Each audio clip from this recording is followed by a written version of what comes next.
Hello and welcome to Tales from the Dark Side, your Star Wars news and weekly comic recap presented by Renovision. If you've got a price on your head, be warned. Tonight we welcome a special guest that might have a bounty puck with your name on it. Star Wars actor Mark Anthony Austin joins us to discuss Star Wars, his other work in the entertainment industry, passion projects, and what it's like being Boba Fett. We've got two new Star Wars comics to review this week, Star Wars 31, Bounty Hunters 31. And we also review Bad Batch Episode 9. And of course, we've got your weekly Star Wars news update. Let's get it going, fellas.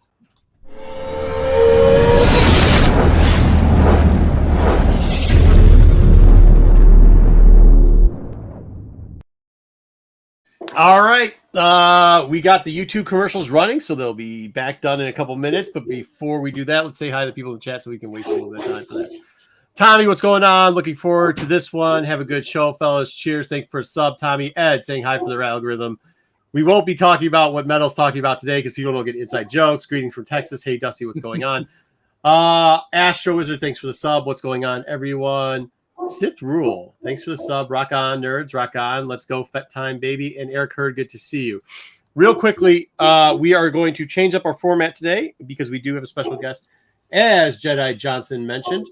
Our special guest is known for being a visual effects artist on such things as X-Men, Days of Future Past, Edge of Tomorrow, Detective Pikachu, Godzilla, King of Monsters.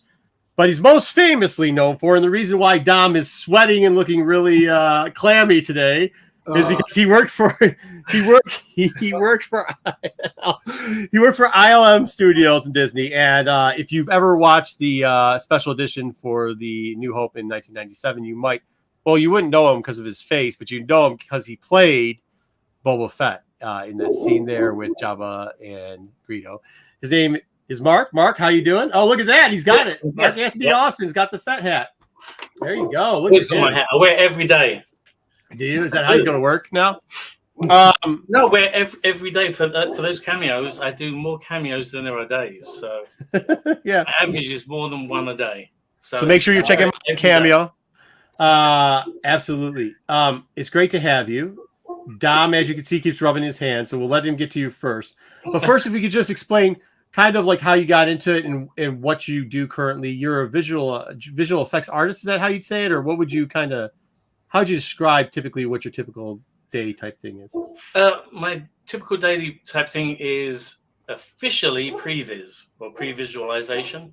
Mm-hmm. So I'm making the virtual version of, a very high budget movie because it's easier to get me to do it all by myself than all the actors turn up and everything, so all the crew. So I'm a previous artist for Netflix, so I'm working on animated movies again.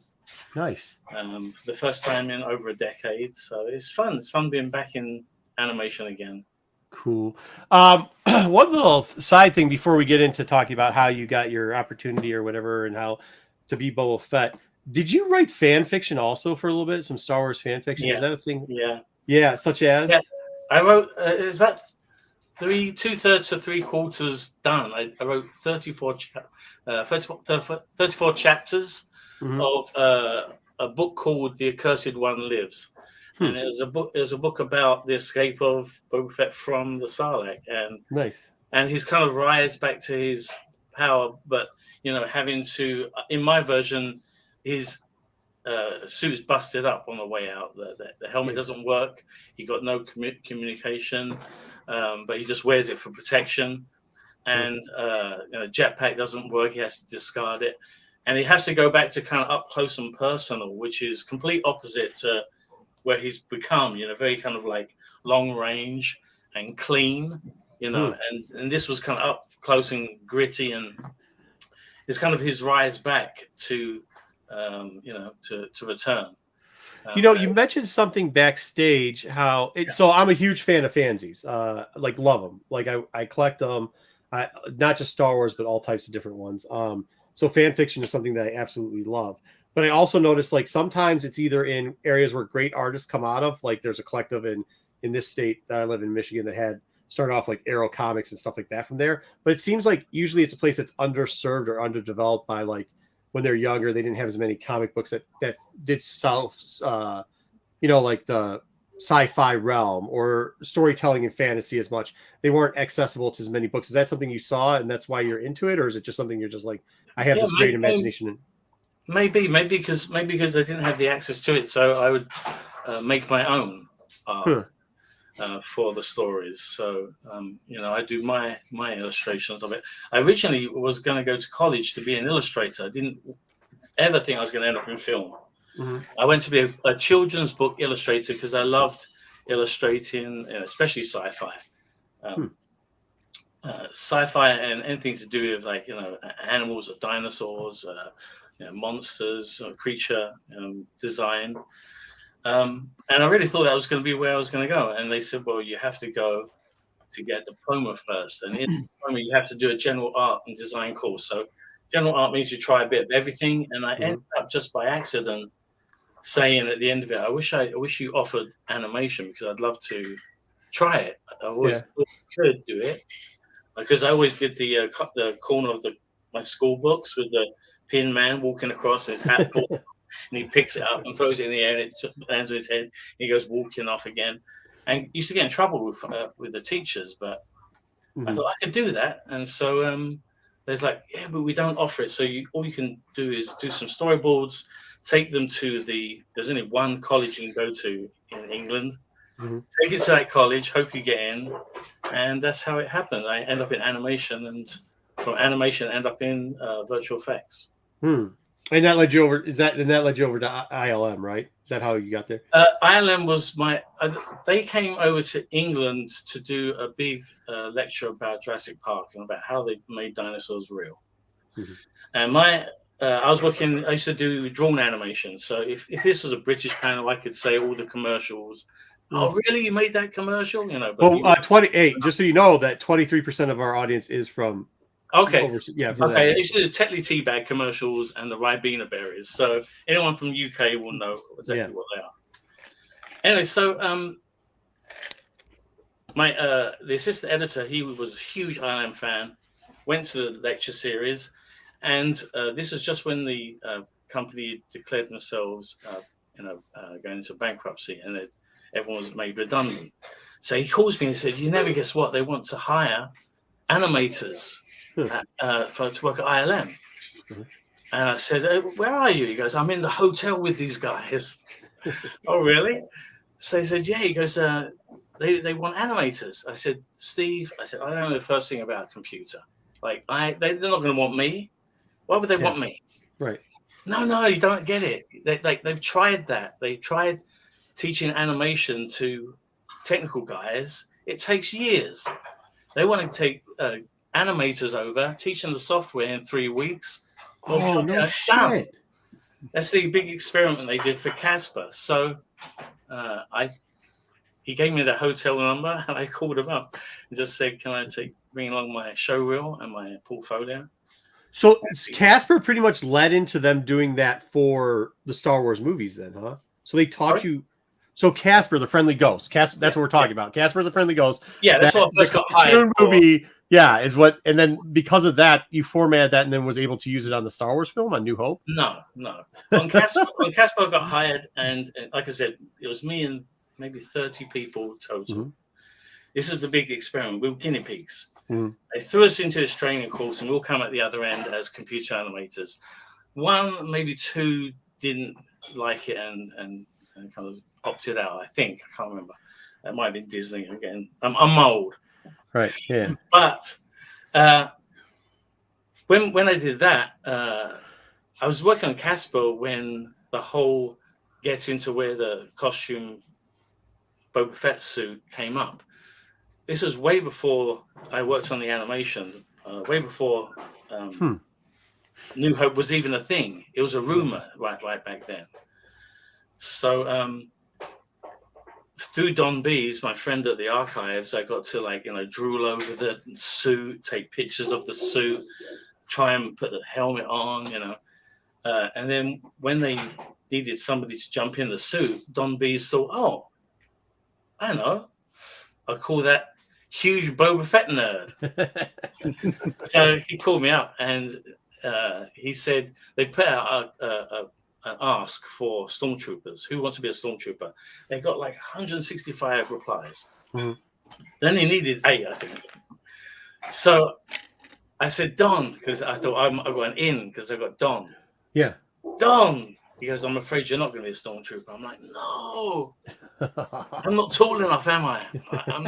I'm too short. I knew I was. And he goes, no. He goes, we got such a response that we can do a much bigger event now, and they're gonna recreate the whole Cantina bar in one of the Skywalker sound stages. Oh wow! They're gonna have dry ice.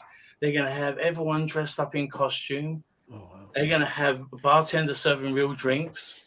There's gonna be stormtroopers checking the doors on the ID. The land speeder's gonna be parked there. The droids are gonna be standing there.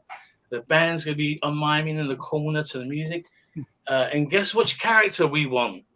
I was like, no, you can't be serious. He's like, yeah. He goes, well, don't build your hose up, because if you don't fit that flight suit that fits Jeremy Bullock, mm-hmm. and it has to zip up, it has to be, if you have to fit the actual suit. So I can suit. say you can do it, but until you actually fit the suit, I can't. So you're going to have to come along one lunchtime. I went, it's exactly the next lunchtime. Forget one lunchtime, tomorrow. Yeah. Tomorrow. So I zoomed over there, and it's a drive to get there from ILM in San Rafael, the old ILM, all the way to down Lucas Valley Road to Skywalker Ranch. It takes about a good 45 minutes drive. Huh. Yeah. Wow. So when you're going there for lunch, you have to tell ILM it's a long lunch. You know? You can't just fit that. You know, you can't drive there and back in lunch. Yeah. So I went along there, and I thought they were just going to put the flight suit on, because that's the first thing you wear. Climbed into the flight suit.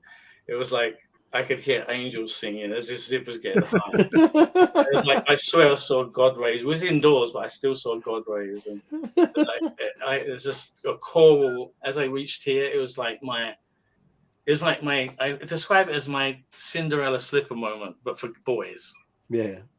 It was like, oh my God, I was elated. You know, I didn't think I thought I'd won the lottery twice.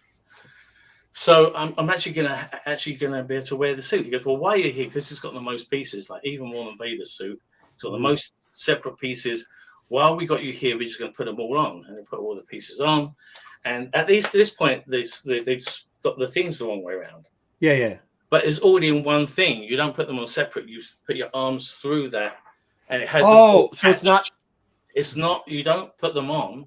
It's they're on. For those people that don't know, like he had like the symbol, for both the thesaurus was on the wrong side of his. Yeah. So even at this point, but this is I don't care. I'm wearing the suit. Right. I'm not. It's the last thing I'm thinking about. Right. Doesn't register. Doesn't matter to me.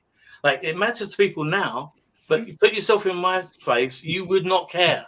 Yeah. Who you think you are. Right? Yeah. So anyway, they said, while you're here, they put all the suit on. They took Polaroids of me front, back, side, left, right. Oh, I had the gun. Oh, I was made up. Just in heaven. So I'm hired for. I got the part. So the job is wearing this suit, this amazing suit, wearing it for 4 hours. And pretend to be Boba Fett in this recreation, this dark, dingy, Mos Eisley cantina for 4 hours. I can do that. That. It was the best. It was better than the blue screen shoot. This was the best experience ever, because they had Kenner guys there. The Kenner guys came up and said, "Oh, while you're here, first of all, they said before that, I'll rewind. Kenner guy comes up. He says, "You see that guy over there? That's the president of Kenner Toys," or something like that. Some high up number, CEO of Kenner Toys. I want you to arrest him, chuck him out the cantina bar. Like, we weren't allowed to talk. You had to mime kind of like Mickey Mouse. They describe Mickey Mouse like in Disneyland. Okay, the nod, the stern nod. Give him that. Went over there, got this guy, tapped him on the shoulder. He turns around. I took his arm, put it behind his back, and I was like, point to the exit, and took him over there. Going all the way to the exit and let him go. He shook my hand. He said, "You got to come back here and meet the guys." Now I'm back to where I was. He said, "Well, while you're here, we messed up in the original Kenner Boba Fett. Somebody messed up, but we added on the rangefinder last, and we just kind of molded it into the helmet as a last minute thing. We kind of botched it. So could you come over here and my guys are gonna do some drawings?" Yes, yeah. Went over there, standing there, they posed me, and they got their cigarette. This is when you still smoke cigarettes indoors. Yeah. Got their cigarettes out, dumped them into the pocket, ripped it open, they got a pen out and just started drawing on the inside of the cigarette boxes. The left, right, front, trying to get all the details, tiny details that they thought they need. So I was expecting this really great figure to come out, not the Power of the Force figure. Oh yeah, because the jacked up. That's the one that came out. Anyway, that was what this is all happening while I was on Casper. So Casper, when they said in December they needed someone, at the end of this summit they said, "You did such a good job. Like anything I did resembled work in any way." Right? Yeah. 4 hours of having fun. Another hour afterwards, I put music on, and I was dancing with Ula all night. There was dancing afterwards. We were dressed before. I just didn't want to take this thing off. They had to convince me to take this thing off, and they dumped it into this box. They crossed it off as you returned it, so you didn't steal anything. Can I ask you a question? There's got to be multiple suits, right? There is. There's enough for about 5 to 7 suits, according to Don B's, because of damages. And these are all ones Jeremy wore also? You both wore the same suits? This had been worn by the original guys. This was the one that had a lot of history, this actual suit, flight suit. Oh, wow. Okay. The lowest layer. Oh, the lowest layer, not the top layers when they put the back. Because I was like, wait, because so they redid the top when they did a replica thing to put on you for the top piece. That's why the scratches are different on different ones, because they have to have, if something busts on camera, you can't just stop everything until they fabricate something new in a couple of days. What's everyone going to do? They need another one that's like, swap this one out, new one in, bosh, carry on shooting. You're not wasting anyone's time. This is why I do the previs, because it's like such a well-oiled machine. If I can give them a blueprint that they've already approved, they know who's in front of the camera, what the camera lens is, where it is, the height. So it's important to have multiple versions of everything. So according to Don B's and Nelson Hall, when I asked them, they said they had enough to make between 5 and 7. Yeah. There you go, Darth Rubin. The big fan says he wants to ask that question too. So then AOA wants to know if it smelled like Jeremy. Get out of here, AOA. Stop. It smelled just like Jeremy. It was delicious. They should make a cologne of that. And Ed says that you seem to be one of the happiest. I mean, it does. You can see how you're a fan. That's the coolest thing when if you've ever had that experience of doing something, even for work, not for work, but it's so exciting that you can tell that you just absolutely love that portion of it, which is really cool. They want us to ask you what your favorite soccer team is for some reason, I believe. What's PL mean? What's PL soccer. Okay. I think it's football. It was Manchester United. Premier League. And this was when Manchester United used to be really bad in the 70s. All right. Because my father supported it, so I kind of inherited it. So I'm living in London, but supporting Manchester. I got into lots of fights as a kid. All right. So that's cool. So then you got to, you did all that. They said you did such a good job. Would you like to do it again? So I said, yeah, the sign up. So basically, I had 8+ hours experience wearing this suit, feeling comfortable in the suit, using the blaster, walking around, moving. So when they needed someone in December for the blue screen shoot, Don picked up the phone and said, "I know the guy. He's already done 8 hours rehearsal. He's the guy that he's get this guy." And so that's how I end up in the suit. But I had to ask Casper Production. I'm still working on Casper. This is December. Yeah. I had to ask them for the day off to they had to give me the day off so I could do it. And they said, "Oh, don't worry, we'll even pay you as well." So how going? They knew I was a huge fan. My whole desk was a shrine to Boba Fett. Like nobody didn't know I was the biggest Boba Fett fan there. Nobody. Like my desk, there was pictures, artwork I'd done. You know, all the artwork I do was covering all of my desk. So guys, I just said soccer, so obviously we're not going to have the English Football Premier League chanting back and forth in the chat for the rest of the way. All right. Thank you. That's cool, though. I mean, that really is cool. And then you got to play. Go ahead, Dom. I'm sorry, Mark. Can I ask you a question? So, when you did portray Boba Fett in the special edition, now, how was you feel? You saw the original movies, like we all did, grew up with them. Yeah. What was your take on that? They were going to do a special edition and have add you in as Boba Fett in the that particular scene. Well, I mean, I didn't know any specifics about the special edition other than this one. Okay. So remember, this is like December. They hired me for the special edition in the end of June the following year.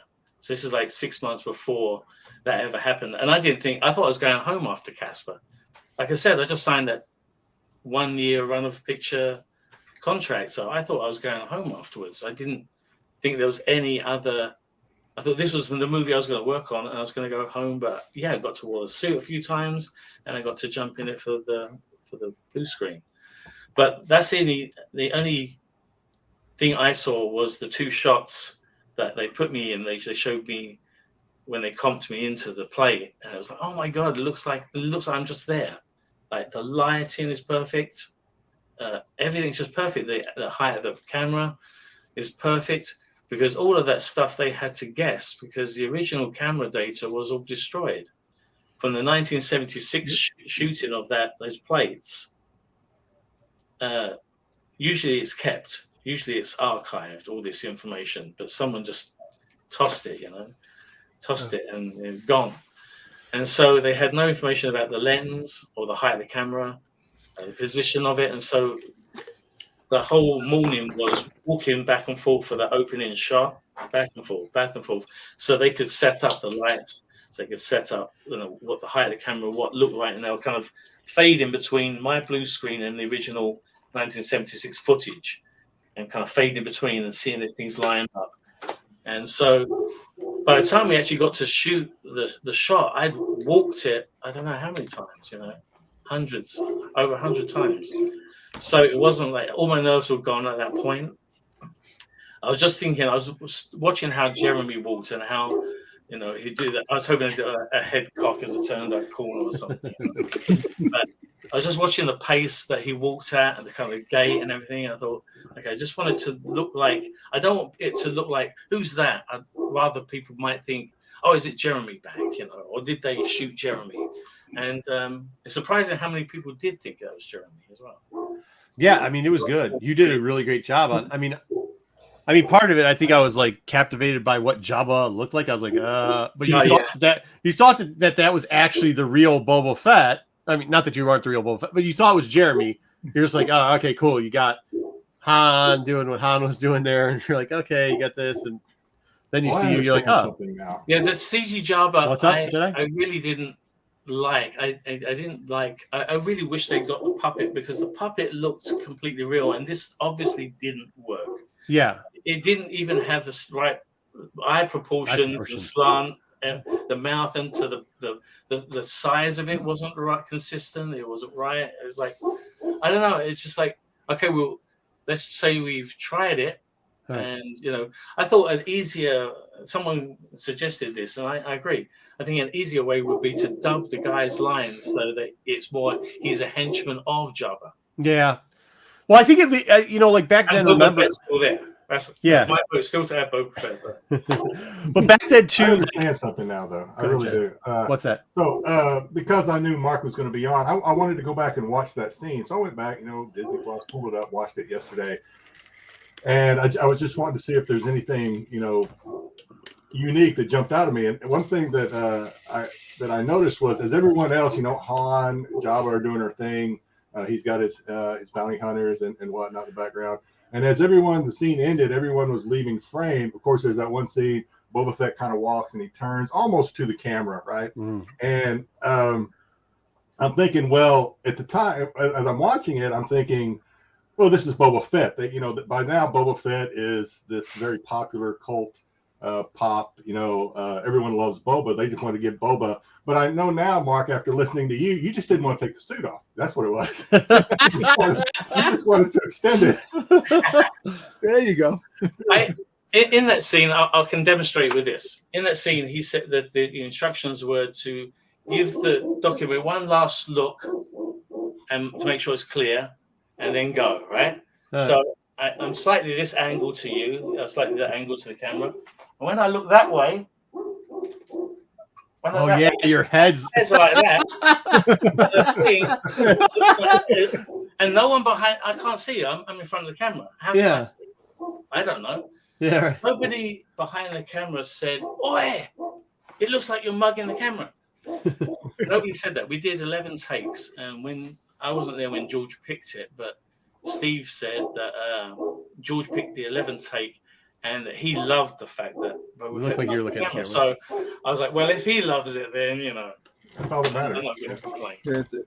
But I will tell you, you mentioned that it did. I think back then too, I was younger, but we all would go. We watched it a ton in the theater because they released it here, and we thought that the only thing that was done different in that, and that was the rumor, the only thing that was done different in the script was them adding the Jabba. That Jabba was originally a dude, so we thought you were actually. We didn't think that was you at all. So I mean, you did a great job, which is kind of dope. Well, look, the crazy thing was that growing up, being a huge Boba Fett fan, growing up when I first saw the character 9 years old, and ever since that, seeing it back in 1997, I was ecstatic that we had more Boba Fett. And that was great. And look, I got to show you a shirt that I have, which. All right, we'll put it on here. There we go. Oh, nice, yeah. So, Fett's not dead. So, Mark, if you haven't noticed, the whole back row is Boba Fett pops. The whole second row is Boba Fett pop. The whole third row, Boba Fett pop. Boba Fett pop. The only thing missing on this wall is your autograph, because I have autograph pops. Oh, okay. We'll have to remedy that then. So I will catch you to play at a con one day when I get a chance. Yeah. But all Boba Fett and huge Boba Fett fan. So we were talking a little bit too about how you still, there has been not everybody from the get had been such a fan of maybe the con scene. A lot of us are big con goers.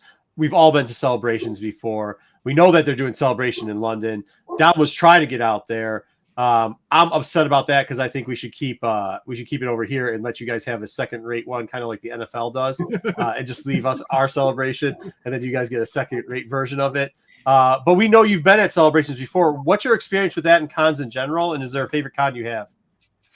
I was in 2017, and that was in London. When Celebration was there.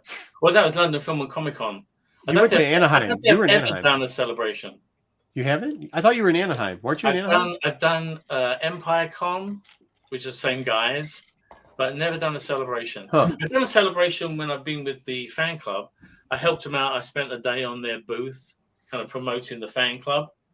So I was at celebration unofficially on their booth. But no, I've never been invited to celebration. Oh, you've never been invited by but you've been there. Disney. You've been there. Yeah, I go there. Yeah, I go there, but not as a guest. Yeah. Right. Well, we need to remedy that. Are you going to this year to London?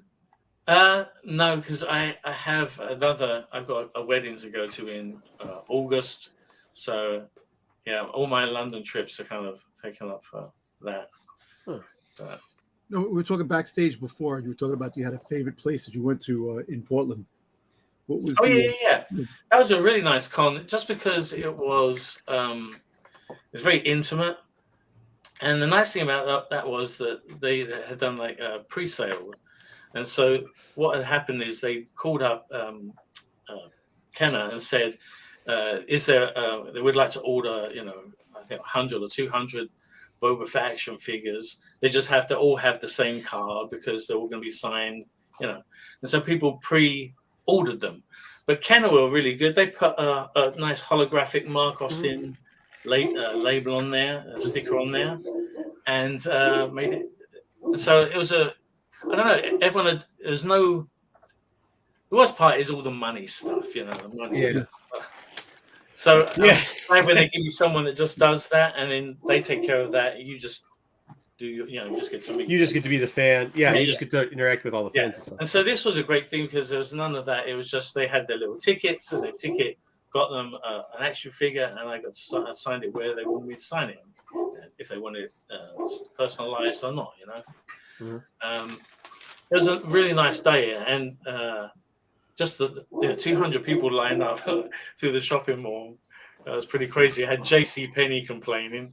They had to put cones outside of J.C. Penney that the line had to hop over. Oh, so good. Well, how's J.C. Penney doing nowadays? Not too well. They're doing well. Yeah. That's a really nice, intimate. Just because, like, some of the kids that turn up, they're shaking. Yeah. And, I said, this is what like Dom right now. Yeah. Yes. But it's what I said to them. I said, if you have a helmet I can borrow, I wish there was an easy way to carry these on the plane. Yeah. Right. Yeah, no. It just isn't. And so I said, if you have one, I'll take pictures with a helmet on with the kids. And, and I said, do you want to wear the helmet? And they'd just be shaking, shaking as and you hear it like rattling on their head. But just that is the kind of reward that, if you made that kid's day, if it's a memorable occasion for him and it sticks with him, and I remember meeting Peter Mayhew in Harrods before Jedi came out. Yeah. And I'm explaining now. I'm 56 years old. Yeah. It could have happened just yesterday. It was like the most amazing thing. I was looking at, I couldn't look at him, and there was the speeder bike there. I didn't know what to look at. It was like all this imagery from Jedi that was all new, and but he was there, and it was a day that will it's going to take go to my grave. So if I can give one of those days to somebody, and then that's all good. It's all about that.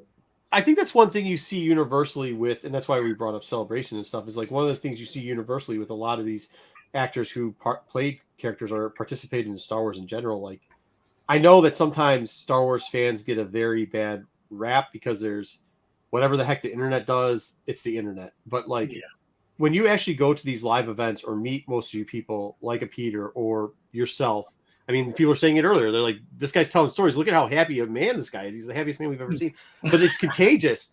Like, I mean, I always tell the story about, Warwick when I ran into him in an elevator or something. Like, everybody's always been great. They've always been great to my kid. I have smaller kids. They like when you go to Celebration, they take care of your kids. Yeah. And like, as long as you're not creepy fanboy, and even with creepy fanboy, they've been pretty, they've been pretty good around with it, right? Because I think a lot of people that participate, much like you, like, you're fans. You're like, you must have been a Boba Fett fan or at least a Star Wars fan since you were a little child. And that, like, you obviously said you went and saw Peter when he came to town, and that had an impression on you. I think that's kind of what led us all, as much as like we disagree with some parts of maybe some direction sometimes Star Wars goes into, or you heard us. Yeah. We're talking about the comic books backstage. It's a rough week for comic books this week. We still have a great familiarity with the overall franchise and still love it a lot. It's good to see that you bring that type of, like, your childhood experience and relieve it to other people's also. You did do we talked about fan fiction, right? But there's also, I guess we call it a fan fiction movie or TV show too for Boba Fett. No Disintegration. Yeah. How would you explain that to us real quickly for those that don't know? I guess I was one of the more approachable Boba Fett's to the guy that runs the fan club, Aaron Proctor. He was in the Boba Fett fan club. Yeah, Boba Fett fan club. He and I became friends when I just started at Disney, I think. So we've been friends since like 96 or something like that. And I was working in Hollywood, and he was local. And he said, do you want to meet up for some margaritas? I got this idea I want to run by you. So I said, sure. Any excuse for a margarita, So we met up and had a couple of drinks, and I said, "What's up?" And he goes, "Well, I've always had on the fan club webpage, we've had this kind of flash animated Boba Fett cartoon, and the guy's really funny, Aussie guy. He writes them, and he made these like flash animated series. We're thinking of doing a live action version. Would you be interested?" So I was like, "If you can find me a suit, I mean, I've got a suit. It's just not great. It was like this is before cosplay. I put a suit together, like around about 2000, about 1999, 2000. I put a suit together. I'm not sure if it will hold up on screen. Well, we can try it for the first ones and see." So the first time we met, we shot 5 of these things. It was the same writer as who made the flash animation. He wrote this series out, and we recorded 5. Had loads of complaints about my suit. People just complaints. Of I course. can see your neck. Okay, I didn't have The internet, right? You got the internet. The internet chews up everybody. Go ahead. The recreationally outraged jumped on me, right? right. So Recreational outrage. I like that. I had to get so Aaron said, "Don't worry, I know some guys that do the cosplay. Yeah. I'll get in touch with them, and they'll loan you a suit. They'll come over." So a really nice guy named Rod came over and loaned me his suit, and we kind of patched it together and mucked through. As the season progressed, the suit got better because we get touch it up. Parts. Yeah, we would find the parts that would fit me because he's a thin lad. I'm not, and so that's how it started. And we were only going to do, I think it was aiming for 12, and it ended up 22 in the end. How do they let you get away with that? We've got hit up for all types of Star Wars stuff before. Don't know. Yeah, we got to figure it out because it's probably coming. It's coming. Winter is coming. Yeah, right. So I heard you might be doing more of these now. They're good. They're shorts, right? They're not. They're shorts. They're short. The nice thing is they're parodies. So a parody is really kind of untouchable. That's why you can get away with The Empire Strips Back, which I saw recently. It's a parody. Yeah. It's really good. It's actually, you think it would be more sexy, less funny. It's the other way around. Yeah, more funny. There's nothing lewd given away. It's all quickly before you see it. It's hidden. Right. So you never actually get. It's not anything. It's not like going to a club or something like that. It's very tastefully done. But the comedy in it, I was grateful for the 15 minutes interlude just so I could catch my breath and settle myself because before you went straight in, because it's non-stop. Because when the stage show finishes, the host is as funny. Everything's Star Wars centric. Oh, that's cool. The humor is dead on for the crowd, tailor made for the crowd that should be there. Right. The kids, but everything was. I was really impressed. So I think if they can get away with it, because it's a parody, then that's the reason that we can. So absolutely, yeah. What's with the suit behind you? That was the Don Post, the life-size Don Post in my dining room. Is that what you're talking about? Yeah. Yeah. It was a really badly made Don Post. I mean, I stand next to it, and he's up here somewhere. Like, that's not Jeremy. I don't know who they got in the suit for this fiberglass cast, but it wasn't one of us guys. Holy shit. Because us guys line up. Yeah. You get like me and Don and John Morton and Dickie, and we're all the same height. That guy is a giant. I don't know who that is. Well, speaking about the other guys that you hang out with, I know you go on you do a different the 5 Fets. You do different shows like every year, and you had one just recently last. You had it in Texas. Yeah, and San Antonio in December. Yeah. And we always have a feast. This new thing catching on. Feast of the Fets. Okay. They always organize this dinner, and you go to dinner with all the Boba Fetts, and you had dinner, and you saw tables, and it's all very intimate. And I just love listening to Dickie Beer's stories. That's my favorites. His stories. He's got stories that never ending of things he's done, movies he's been on, encounters. I love his stories, so I'm just a fan. I'm a fanboy, like I just explained.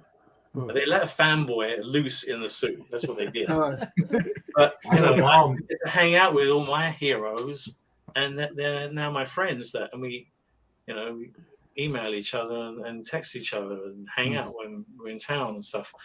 I don't know. It's like a dream come true for me. That's so awesome. Yeah. But Dom really wants to attend one of those meetings, and he'll bust tables. He'll do whatever he needs to do. No, so quick question. So I know that you have you're going to be in Rochester in June, Rochester, New York. Yes. Yeah. So I live. And I think New England as well in Labor Day weekend. So yeah, got two over the east. I'm gonna have to see if I can get to one of them because that's definitely my plan to try to find the right one to go to. It's got to be the right one. Got to be the right one. Can I ask you? Can I ask you an opinion question? Is that okay? Yeah. Okay, so before you were Boba Fett, you were obviously, as you said yourself, you were a Boba Fett fan, more so than above that. So how did you feel? So we're getting a lot more Boba Fett. We're getting a peek behind or inside the helmet, if you will, with a lot of the new Boba Fett's, Book of Boba Fett, etc. So as a man who has worn the helmet, how did you feel when the helmet came off and we saw Boba's face? And we started getting more and more of Boba's backstory. How did you feel about that? He's no longer a man of mystery, so to speak. Okay. There's two parts to that question. One's more kind of like what I feel about the Book of Boba Fett, and the other one is more about what I feel about the face. Well, with regards to the face, and me and Daniel are close. Me and Daniel Logan, we're like brothers from another. We're like brothers separated at birth. We get on so well, and we live really close to each other. So when he was he was campaigning for the longest time to be the face of Boba Fett. Like he kept, getting suits made and having pictures taken and wanting to be the reveal of Boba Fett should they ever want to film any more scenes. And I said to him, Daniel, I love you like a brother. I love you like a brother. But if you were the son of Boba Fett, you could definitely, I would be 100% behind you. But you're a clone of the man, so you have to look identical to Django. You have to. So as much as I can't back you on this one because it doesn't make sense. If you were his son, yes. A clone, no. You're gonna have to. It's gonna have to be, Tamura Morrison. And so I knew for the longest time that that's the way it should go. And so I was kind of relieved when they gave him that face because it made sense to me. As to the Book of Boba Fett, I would have done something a lot different had I done it. I would have done a collection of all the encounters that had given the mythos that makes Boba Fett the man who was when we first see him in the original trilogy. That's what I would have done. Agreed. And I still want that to happen. I want it to be called Legends of Boba Fett. And Disney, I want you to let me to direct it. Yeah, I agree. It happened. Dom was trying to explain how that Book of Boba Fett was anything worse than I won't tell you what our opinion was on it. Dom just wants more Boba Fett. He doesn't care. Look, I do care because look, back in '83 when Boba Fett went into Sarlacc and he went out the way he went out, I'm not a big fan of Return of the Jedi. No, because of that reason, right? Yeah, exactly. I was at the beginning of the movie and I actually was like devastated. I thought, how can I get through the rest of the movie like Well, this? you see, I always thought of it, if that happened that way, right? I would say that Luke used his force to guide Han to turn around at that particular moment to make sense of it. So I was kind of pissed when George Lucas came out and said, "Oh, I didn't know that he was going to be such a popular character," and Boba Fett, But yeah, the Book of Boba Fett. Waiting 45 years for the return of Boba Fett. Look, don't get me wrong. It had some good moments, but the story was really. I mean, it could have been a lot worse as well. Yeah, it could have been. And I've seen some other things, and when I've seen other things, I'm like, oh please, like, this is my character. I mean, I fell in love with him. 13 was when I got to meet Boba Fett, Yeah. and a 13-year-old, that was my only wish. I wish I was Boba Fett. I wish I was How Boba cool Fett. is that? And so I did get my wish, but I was exactly the same. At the end of Empire, I was absolutely on top of the Mount Everest. I couldn't get any higher than I was, and then went into Jedi, and I didn't want to see any spoilers. I went in there, and when that happened, I'm like, no, we've got to see him. We can't cut away yet. We have to see him come out, and then and it leaves. Out, Like, I did enjoy the movie, but it was a different experience because of that one thing. And I've worked with George now, and George, understandably, George was understandably, I get it. He couldn't understand why this anti-villain, or this a gun for hire neutral was more popular than his hero character and the villain. The action figures, becoming as bounty themselves, just signed that was his death sentence. And that I got to kill him off. The figure itself was the most overproduced figure out of the Kenner line when they made Boba Fett. And go figure. So obviously there was a lot of yeah. I mean, I'm really good friends with Tim Swearingen as well, so we talk action figures a lot. And well, also, at least they didn't redo your favorite character and then you didn't shoot it first anymore. I mean, that could have happened too. So. That was that. Mr. 97. That was the people say you're such a big advocate for the special editions. Yes, I am, but I didn't know anything about that whole Greedo thing. I thought it was a vicious rumor. Yeah, because I heard about it after I finished on New Hope. Was when I went to Disney, just because Disney were just like offering the moon at that point, and all my friends that had gone there had the greatest training. So I went there to grow as an animator, even though I loved ILM. And there's the biggest fork in my life's road, choosing between Disney and ILM. I always have what ifs about that one moment. But because I didn't know they was going to do any other special editions, if I had known they were going to do Empire, I would have stayed. I would have said just because there's more Star Wars. I just loved working on Star Wars. Yeah. And so and remember, the only thing that I was privy to were the shots I was given. Absolutely. So every creature shot I was given, I knew about. Obviously, I knew about Jabba because Steve Williams came in and he's like, "Mark, please, you got to take Jabba off me." I said, no, dude. I'll help you with the lip sync. I'm not going to take Jabba. It doesn't work. I don't want anything to do with it. I've got the do-bags. I'm just throwing him under the bus too. He just rolled over. No, I'm not taking it. I passed on it. But so I didn't know anything about. I left and I heard about the Greedo thing, and I thought at the time that it was something that maybe George might try, because I'd been at screenings. He tries things out, sees them, and then if it's a bad choice, he will axe it. He's not afraid to say like, "No, I don't want to do it." We went down to C Theatre, and George wanted to see the sequence where Han and Chewie and Luke are shooting out the detention level before they go and rescue the princess. When they just shoot it out and get control of it, all up to the beep beep beep beep beep beep. It's already kicking around, right? So he wanted to see a version of that gunplay, minus any shots of any Imperial officers or the other guards being killed. Yeah. Okay. Well, what do you want to put in place? In place, just reproduce one of those camera. Is a nice close up of a motion detector thing in the corner of the ceiling blowing up. Just give us a few more of those, or this kind of like sensor, this kind of weird triangular sensor with the button in the middle blowing up. We'll have a few more of those in place of those shots. So we went down there and watched it, and it was the most bizarre thing. It was like you missed not seeing them get shot.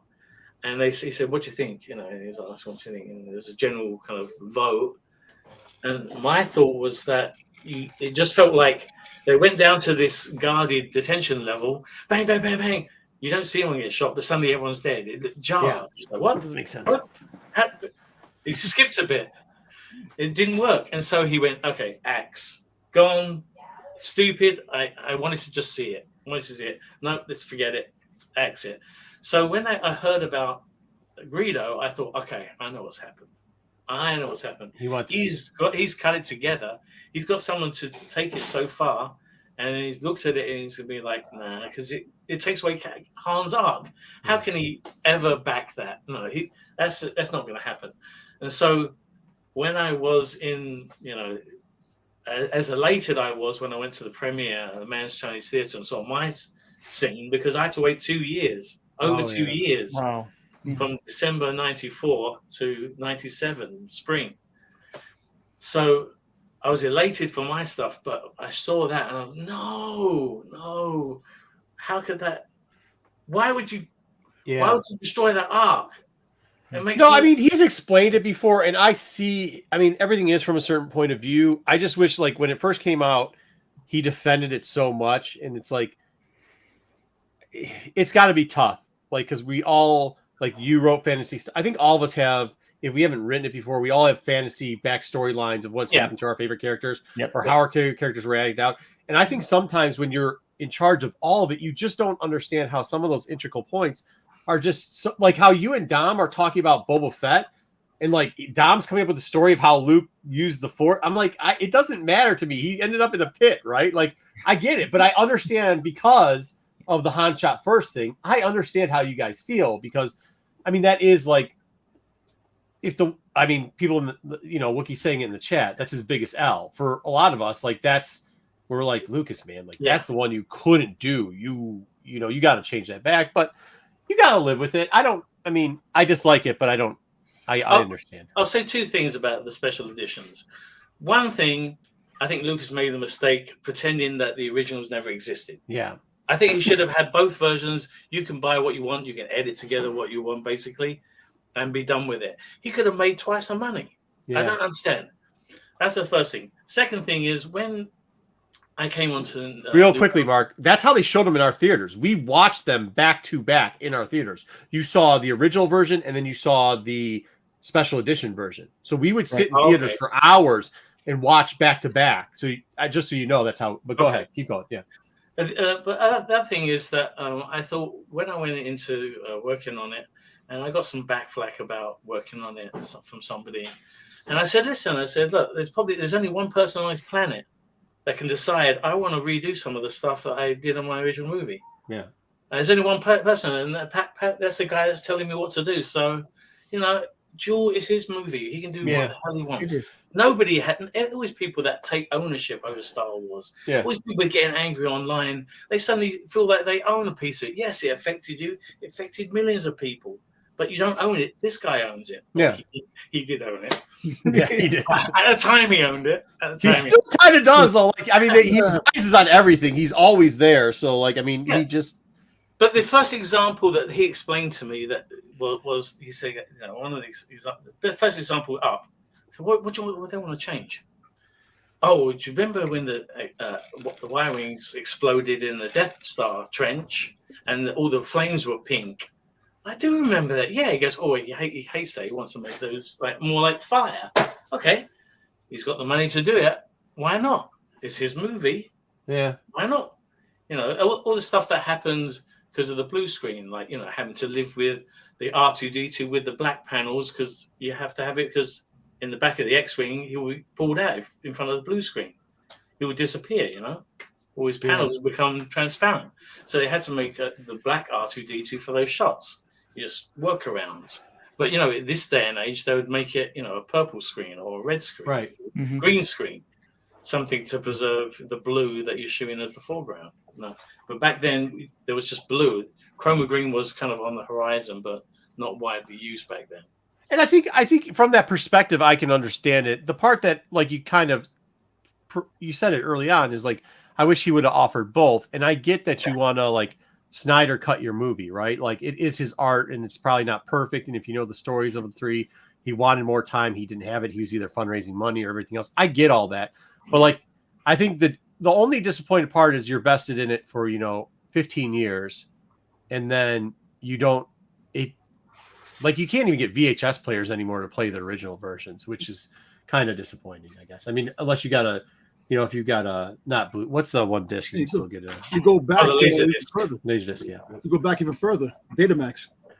Oh yeah, I mean, I guess that's the only point I'm disappointed in. But like, Star Wars is for everybody, but not every part of Star Wars is for everyone, right? So like, that part isn't me, but I wish they would have left the original ones for us to still, hold on to. Exactly. So, that's it. But, go ahead. So I'm big into games, and I know you've done some video game stuff, including some Star Wars video game stuff. What's it like to be, I think you worked on the old Battlefront I was looking at way back. Oh, no, Battlefront was the movie Battlefront. Oh, the Battlefront movie, the Elite Squadron or whatever. Yeah. What have you done? You've done video game stuff too, though, right? I've done some cinematics for video games. When I worked at the third floor, it was a previous company. We used to do a lot of video game cinematics and sometimes the final animation as well. But mostly it's been movies. I tried to when I got to around about 2015, I was kind of like getting kind of a bit bored with movies. I just feeling a bit stale. I worked on how many at that point. I kind of wanted to try something fresh, so I tried to bust into games at that point, just to see if I could. But it's hard. It's hard to. Is that me or is that That's him. Yeah, that's him. Sticks keeps asking about Doctor Who. I'm gonna have to put it up there. Totally interested in it. Stick has asked Doctor Who like 20 times. So if he comes back on, we're doing the Who thing. Okay. We gotta do it, dude. He's been good so far, man. Like it's kind of cool how he's how he's actually telling. Yeah, you can tell he thoroughly enjoys it. You can tell everything that he's doing he likes, and like he doesn't sugarcoat it either. Like you can tell we kind of want the original. And Sticks, who the heck still has a Laserdisc player, dude? I mean, seriously, nobody has it. That's what I'm saying. Like it's not readily available for this, and beta doesn't plug into the back of your TV. You got to have a certain type of TV. We need to remove them and bring them back in and see how that works. No, Dom has to hit him up on privately and tell him that he's been frozen, and then if he logs out and comes back in, he can. It's all right, John. We've asked him already. Oop, he just fell off completely. My 2-year-old had. I think he could probably hear us. We just couldn't hear him. Yeah, pretty good. It was, dude. Hopefully he comes back. He said he was gonna give us an hour. He gave us 2 minutes short of an hour. Spent 30 minutes over there. He was really good.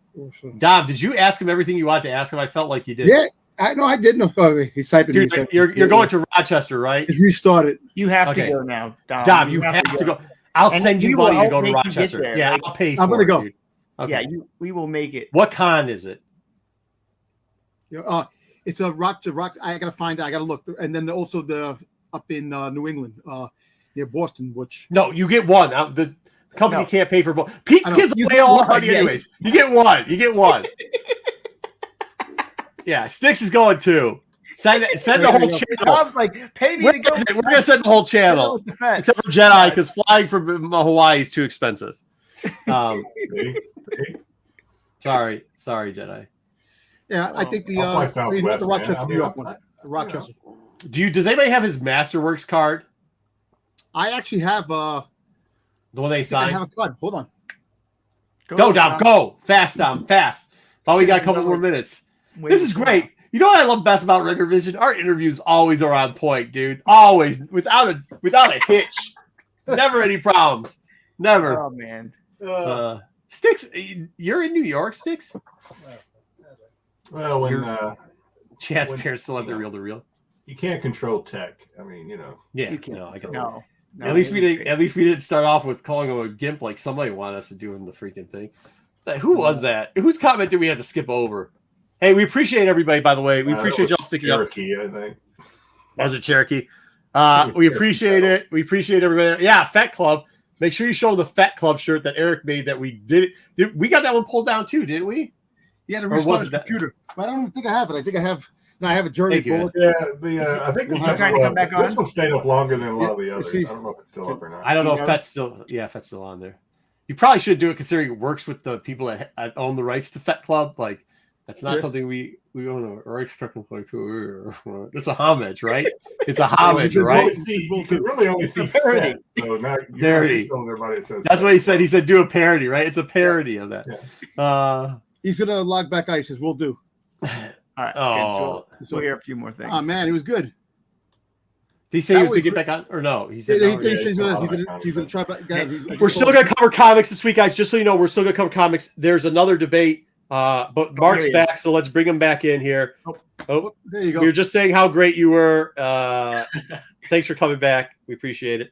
It was Yeah, all my that's fault. never I asked the happened. That demon just question shows it's and a it live went up, so. Yeah, no, it's all right. We were just mentioning we have a long history of stuff happening during our interviews. So Okay. they were saying this is going so well, and we figured okay. This one's going great. We have one question. Styx is making us ask you this question. You could just pass on it. He's a fandom of his two biggest fandoms are Star Wars and Doctor Who. He wants to know if you're working on Doctor Who, if you want to work on Doctor Who, if you want to be Doctor Who. I don't understand Doctor Who. So whatever you want to talk about on that, go ahead. I was a big Doctor Who fan when I was a kid. This is like John Pertwee kind of black and white Doctor Who. But like I was saying about all my kind of friends I've made. I made a couple of friends that are Star Wars, Doctor Who crossovers, like the Ring Bearer. You know the Ring Bearer, the one that brings Princess Leia the rings at the end of New Hope. Oh, yeah. No? Yep. That guy. His name is Nick. Nick. Damn, how can I not forget his second name? Zeppelin or the Who. Damn it. No, it's all right. They're saying so. Our fans are also giving him junk because they're saying Zeppelin or the Who because we make fun of how we don't know anything with And Star Wars on Marco the never gets a name right, so like it's perfect. Yeah, don't worry about it. I mess up at names all the time too. Yeah, he can never get named right. It's always when you need something that's very simple. Yeah. To avoid your head. But he appeared on a couple of Doctor Who's, and we're meeting up in September. But I tried to get into Doctor Who. I couldn't get into Tom Baker. He's the one that put me off of Doctor Who a bit. And even though I love Tom Baker now, at the time when I was a kid, it kind of didn't give it to me. I kind of lost interest a bit. All right, good. Well, he's going to talk. He's promising to go to the Rochester show and meet you there. So he's going to talk to you about Doctor Who and try to get you on board. Just tell him, leave me alone. We don't care about phone booths or whatever else is going on with Doctor Who. Nick Joseph. That's it. There you go. What were we? I forgot what we were talking about right before. I just had some video game question. He was talking about yeah. Video That's games. all right. Well, we've had video game problems. No, I haven't got any video game experience. Sorry. No, you're good. You're good. I play them, but that's it. What are you playing right now? I have a couple of friends, and we just love romping around in Ghost Recon, Breakpoint. We're still having fun with that, even though we've done the island to death. Yeah. Just still playing it. That's cool. Fun. You have so much control over the world. We set up scenarios and lure people into it. And we should record them one time, but. Yeah, well, that's like the modern day D&D, right? Now you can just get with all your friends and start playing with them online and do stuff like that. Exactly is. Yeah. It really is pretty cool. There is another franchise that says they compete with Star Wars, the greatest franchise of all time. You don't like the other franchise, correct? What's the other franchise? Star Trek. The one, I didn't hear that, Jedi. You can't name it. I didn't hear what you said, Jedi. I grew up with Star Trek. Series. Sunday nights, I loved Star Trek. Just that Star Wars yanked me away from Star Trek. Good. Brought you to the right side, the dark side. The imagery of Star Wars yanked me away, from. But I loved Star Trek at the time. You had to go to bed after Star Trek, so those kind of end theme music for the original series. This reminds me of damn, it's bedtime. I was really pleased. I got to work on a Star Trek movie, the third Star Trek Beyond, the third one of the new run of it, and I was elated just to my first job was to do when the swarm smashes up the Enterprise. Of all things, bust up the Enterprise. Like, damn, got the Enterprise. Yeah, you have to destroy it and knock the nacelles off and make them spin. So that was the first stuff I did for that movie. That's But good. I don't was understand 18. anything that you're talking about at this point. Okay. Okay. Yeah, if it's not Star Wars, I don't get it. Between Doctor Who and this, Marco had no I clue. Doctor Who with this, I don't know what it is. All right, Jedi, what else were you going to ask him? Sorry for cutting Well, you no, off. I was just curious. What is the strangest? I don't know, strangest request, but what is your strangest moment? You mentioned being at cons and having the nervousness of some of the people that approach you, or especially when it came to putting on the helmet or something like that. What is the strangest moment that just pops into your head? Whether it's a cosplay, whether it's a request to sign something odd, is there anything that just pops into your head as being, well, that was just weird? That was just weird. I mean, probably a ton of things. I had a lot of strange requests. There was one request I had that I always remember was my boss at the third floor. He said, "I got a secret mission for you." I said, "Oh yeah, what's that?" He goes, "I want you to woo Steven Spielberg." I said, "What?" "I want you to woo Steven Spielberg." I said, "What do you mean?" He goes, "Well, we're going to put you on this war horse previs. I want you to do your thing, just go crazy with the horses.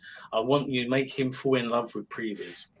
So, okay, I get that. But that was the weirdest request I've ever been given by my superior. What's another one? Did it work? It did. Do you get any weird cameo? You say you do cameos a lot, right? Like, Yeah, the cameo shout out app thing. Yeah. Do you do what's the weirdest one? Because I know some of those can be funky. Have you gotten any weird ones lately? When it gets too funky, I don't do it. Yeah, but there was one that wanted me to scream in my backyard, and I thought, I'm not going to draw the line there. I'm not going to blame myself for them.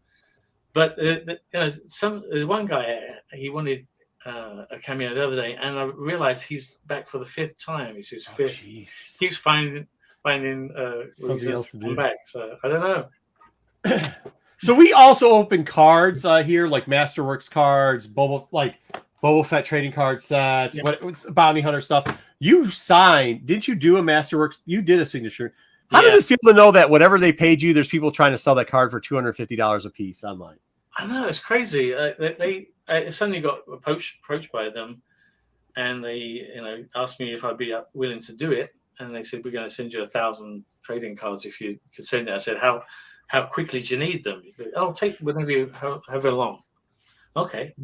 Maybe like 3 weeks?" I said, "Yeah, 3 weeks is fine." "Okay." So I did them, and I didn't really think about how much 1,000 was. Yeah. It's a grueling amount. It's a grueling amount. It's very tired. Yeah, so I did it in 3 rounds. I was going to do it one day. I was going to do it one afternoon. No. I did a third of it. I did like 250, 300. And so I did about three and a bit rounds. But it ended up there was like over because I was tallying them just to make sure. And it was over. It was 1,018. So I thought, 18. Can I keep the 18? No. Damn it. Can I keep one? No. And they wouldn't even let you keep one? No, and even send back the pens. Wow. What? You want the 3? Because they actually depend. Oh, go ahead, Jedi. So they actually sent you the cards. You didn't sign like the little stickies that they would put on the card later. You actually signed the card. Half of them were cards. 2/3 were cards. So probably about 600 cards. But there were like about 300 to 400 of those labels, so kind of a sheet of them. So at least they were a bit faster to sign because there's a sheet instead of because you just worry that you're going to mess up. Because if I'm talking, I'll write something else. I'm not gonna. I've got a different signature for my checkbook. Right. Yeah. Like when I came to my first con in 2002, and I thought, damn, they want me to sign stuff. What should I sign it? So I had 2 signatures. I had my checkbook, all legal documents, or I had the signature I did on my paintings. So I thought, well, I'd rather equate what this is, the whole con thing, with art rather than legal. Right. So I'll go with my I always just do my paintings, Austin, and the year. So I thought, oh, I'll just go with that. Oh, cool. And that's how it started. But So Did they one cut- question, I'm kind of changing the topic a little bit, but it's a little game I played with my kids, especially when they were younger. Who would win, Darth Vader or Boba Fett? Boba Fett. I knew you were going to say that. I knew it. No, And you have to back yourself. You have to back yourself. That's not true, but okay, we'll let you go. We'll let you slide. We'll let you slide. We'll let you slide Listen, out. in Legends, he went toe to toe with Darth Vader, lightsaber. Come on. In Legends, Yeah, okay. You'd have to I rely expected nothing on else. wits more than gadgets. Good one, Jedi. No, that's really cool. That's also because we do. Did they Jedi? Do you know if they cut up his pens and put it in? I know they do that sometimes. They cut up the signature pens. They do that sometimes. Yeah. I don't know if they've So done sometimes, it. Mark, while we're Mark, thinking about yeah. the pen thing, is like they'll actually take your pen that you sign with, and they'll cut it up and they'll put it as an insert in one of the specialty cards. It's called the signature pen. If you name it, they probably done it. Yeah. That's Yeah, that's yeah, why they wanted somebody them might have your pen that you. So somebody might have your pen, that you want to keep. That's how bad it was. Paid Go- $10,000 on go eBay go for it. on, You know? was it eBay and see what the price is? Look up your thing. Yeah. Well, no, I know for sure that somebody's trying to sell one of his signature cards for $225. So, like, I know that for a fact. It's not cheap. Oh It's man. not cheap. That's hilarious. But, Weird. No, is it? Is it weird? Do you think It's it's weird. It's weird. You turn around. Oh, look around in your dining room real quickly. Yeah. Okay. So it's weird that people are buying cards with your signature on it and pens. Yeah. Look at your dining room again. Okay. I'm just saying. Hey, I'm not making fun of you or anything. I'm just saying. Like, Yeah. No, I understand. I collect autographs of the guys that do the cons with. So what is your favorite Star Wars collectible that you own? Because it seems like you got a lot of stuff in there. my favorite thing is two actually. It's split between two. One is a resin sculpt of the 300th Kenner figure. Oh shit. And it's the resin sculpt before, not a test shot. Yeah. Before that, Yeah. all the pieces fit together with pegs, and so you just kind of assemble it. It kind of stands. You can't. It's not jointed, so you can. Yeah. Right. So I have that 300th figure, but minus the jetpack, the cape, and I think the rangefinder. Oh, I think that's it. But all the rest of it, I got. So there's that, and then the other thing is a small Riddell Boba Fett helmet. Yeah. And my wife, she was working on before we were married. She was working on a movie doing makeup, and she came back. She said, "You never guess who I did the makeup of today." I don't know who. It's a B movie, I don't know who. Mark Hamill. No way. I'm Mark Hamill's makeup artist. No way. Really? Yeah. That's a shame. It's a closed set. She goes, "Well, it's a closed set, but they're doing a night shoot at Elysian Park if you want to come along." So I could get you on. So I'd love to just like see him. I won't bug him. I'll just to see him in my own eyes. No screen, no window. Like This is after you played Boba Fett. sorry. This is after you played Boba Fett. After, yeah. Oh. So I went into Elysian Park and I was watching. And I was like, "Oh my god, there's Boba Fett over there." I'm elated. I'm 11 years old again. Right? So anyway, so my wife's boss comes along. She sits down in the fold-out chair in front of me. Mark Hamill comes down and sits right in front of me in the fold-out chair. Oh, Mark Hamill! I could touch his hair right now. And he's chatting to my wife's boss. Yeah, I love licorice because she gave him this Finland licorice. She's from Finland. This is good, but man, not as good as that English licorice that I had. I had this English licorice. Oh, what was it called again? Begins with a B. It was a name, and I knew the answer. I was just sitting there like, oh. It's like it begins with a B. It has some guy's name, Barry or something. I'm like, I said, excuse me, I don't want to butt in, but you're thinking of Bertie Bassett's. I just left it at that. Bertie Bassett's, yes, Bertie Bassett's. Oh, Bertie. And you got all those different ones, blah, blah, blah. And he wanted to talk about Bertie Bassett's. And I was like, okay, yeah. You can go back to, sorry, I didn't want to Anyway, so he stands up and he starts talking about Cadbury's chocolate and candy, and when he was in England, blah blah blah, and this that, and the other. And chat. And the AD comes along and he's like, "Excuse me, Mr. Hamill, you've got to go along to your mark." Okay, yeah. I thought, oh, that was great. That was a great chat. Nobody. How did somebody just go like, "Hey, dude, this guy played Boba Fett"? I think he got some. I think at that point it's okay to be like, "Oh yeah, hey, cool." I didn't say anything. Oh, what? Dom shouldn't say anything. I would say, okay, go ahead. But this just happened. I wasn't expecting it, and he got rushed off. Next thing I know, he's back again. As soon as they cut, he's back. Picked up where we left off. All right. This went on for 5 hours. 5 hours. Talking about in the end, he was so fed up with him getting taken away. He's like, "Can I bring my friend with me?" And so we were extra. I was just a crowd member. It was meant to be him watching his son on a stage at this night concert, and I was just in the crowd. But he's meant to be like talking about his son, so we just carried on talking. So we're talking all 5 hours. It was like the best night ever. And so in the end, I said, "Look, Mark, I've got a confession to make. I have to confess. We're in the same movie, but kind of 20 years separated, you know." I said, almost, you know, I got added to 97. You were obviously in the 77. But I got to be Boba Fett in the special edition. He goes, "Oh, could you sign something for me?" No, wait. So, "Could you sign something for me?" I'm like, "What?" He goes, "My son Nathan is the biggest Star Wars fan. If you could sign something for me, that'd be great." I said, "Okay, if you sign this for me, then." I gave him the Riddell helmet, and he signed it to one mark,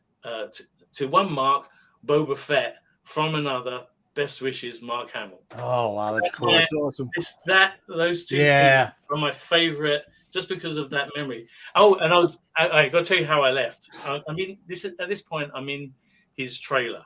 Mm-hmm. 6 a.m. is a night shoot. 6 a.m. I got to go to work at 9 at Disney. I'm working on something. I can't remember what movie I'm working on. So, Treasure Planet, I think. So I'm talking to him, and he goes, I said, "I'm really sorry. I have to go. I've already taken enough of your time. Like, you know, it's been great chatting with you. Thanks for everything. I'll send you some Bertie Bassett's." I get on and I did a big, massive bag. I said, "I'll send you some Bertie Bassett's." And he goes, okay. But before you go, if you were in a high-speed car chase, where would you drive? I said, "I have to answer that before I go." He's like, "Yeah, you're going to answer before you go." I said, "Okay." I think. I said, "Okay."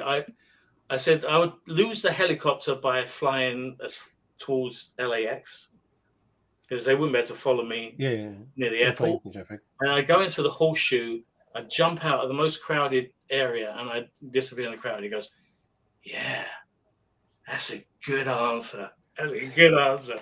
Okay, I'm going." I left. That's hilarious. Farewell. Wow. But he is amazing. I'd love to pick up where we left off that conversation, but So I think you probably could one day, maybe. Yeah, he must talk to, like, I can't imagine. I talk to a lot of people, but he must talk to this whole another, power. Yeah, you think? Yeah, I think you think that, but I think you sign something for his kid, like that's something. Maybe. You could probably bring that up. Like, no offense. So you could. What you have to do is bring up the licorice. You bring it up. I didn't think he could talk to you. Look at this step of separations. He didn't think you could talk to him and have you on the show. All right, you talk. I'm telling you, this could happen. You end up talking to more comic book guy, though. He is. Yeah. Well, hey, how about you talk to him again and use us and have him try to come onto our show? Use that as the icebreaker, right? And then you can pick up from there, and there we go. All right, sounds good. That's great. That'd be awesome. Mark, you've been very generous with your time. I did have one other question that I actually didn't think of until you were telling that story about Mark Hamill. So I guess when I watched that scene in the hangar bay of the special edition of A New Hope, I guess I assumed, but maybe not, but I assumed that Harrison Ford was on set with you. Was he? And were you starstruck by that? He wasn't? This is the 76 footage. Yeah. Okay. All right. So it's just a blue screen. Well, the magic of Hollywood, I guess. It's just a blue screen. The only thing I had was a piece of tape on the blue screen that showed kind of like if you were watching Chewie go up the ramp of the Falcon, the last point at which you'd see him before he disappeared. So they had a piece of tape to show where I naturally would look for where they would be going, because they're leaving and we're going. So there was a piece of tape for that. There was a piece for the first shot. There's just a piece of tape on this blue, a sea of blue. You know, all cameras are there, lights are dazzling you like you're on a stage in front of the lights. But there's a piece of tape for your start point, a piece of tape for your end point. And he's like, as I said, I had 8 hours getting comfortable with this blaster. So I got my blaster up there, my blast tech ready. And he's like, could you crank the blaster around to your left? Okay. Like that? More. More. Like that? He's like, yeah, hold that and walk like that. And as I said, I've been practicing this walk. Wow. Yeah. So the whole thing with I did this whole thing. I thought, oh my god, this must look so horrendous. And Steve came across Steve Williams. He directed it because George said he might direct it and never did. So Steve Williams comes over and he's like, yeah, I just want to get more silhouette of the gun. Okay. Yeah. How does it look? It looks fine. It looks fine. It didn't feel fine, but you just trust in the director. So he said it looked good. The whole thing with Han stepping on Jabba's. The whole thing with Han stepping on Jabba's tail. That was old footage. When they did him walking around the back, and they didn't incorporate the tail, they did it. They finished it with him going around the back, and as ugly as it was, that whole trying to match him in front of Jabba, it kind of was working-ish.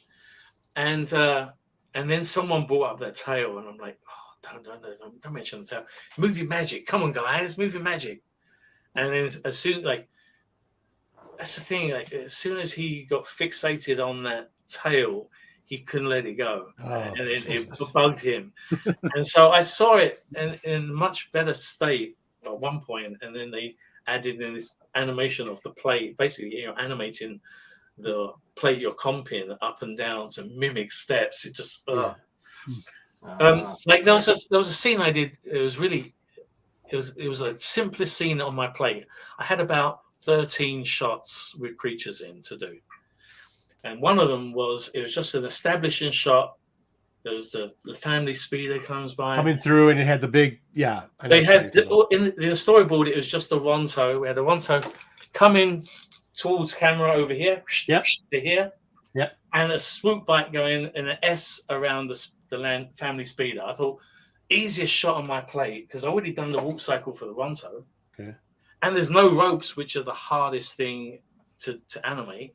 Yeah. No ropes in this shot, thankfully, for one of the few shots. So I think I'm done. I put it in for approval, and I'm thinking to get like a big check mark. And then George suddenly fixates on the fact that nobody's leading this Ronto.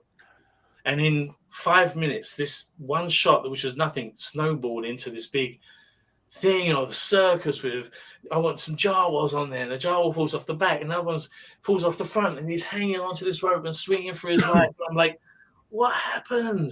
It's an establishment shot. An establishing shot's only purpose is to say this is the location in which the next following shots take place. Right. You don't really. Every now and again, he'd put a gag in of something in the foreground, eating something maybe. Yeah. But this was a circus, and I was done.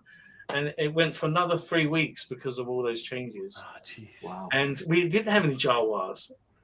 And I will record one time the whole snowball effect because it's a good 5-minute story. Yeah.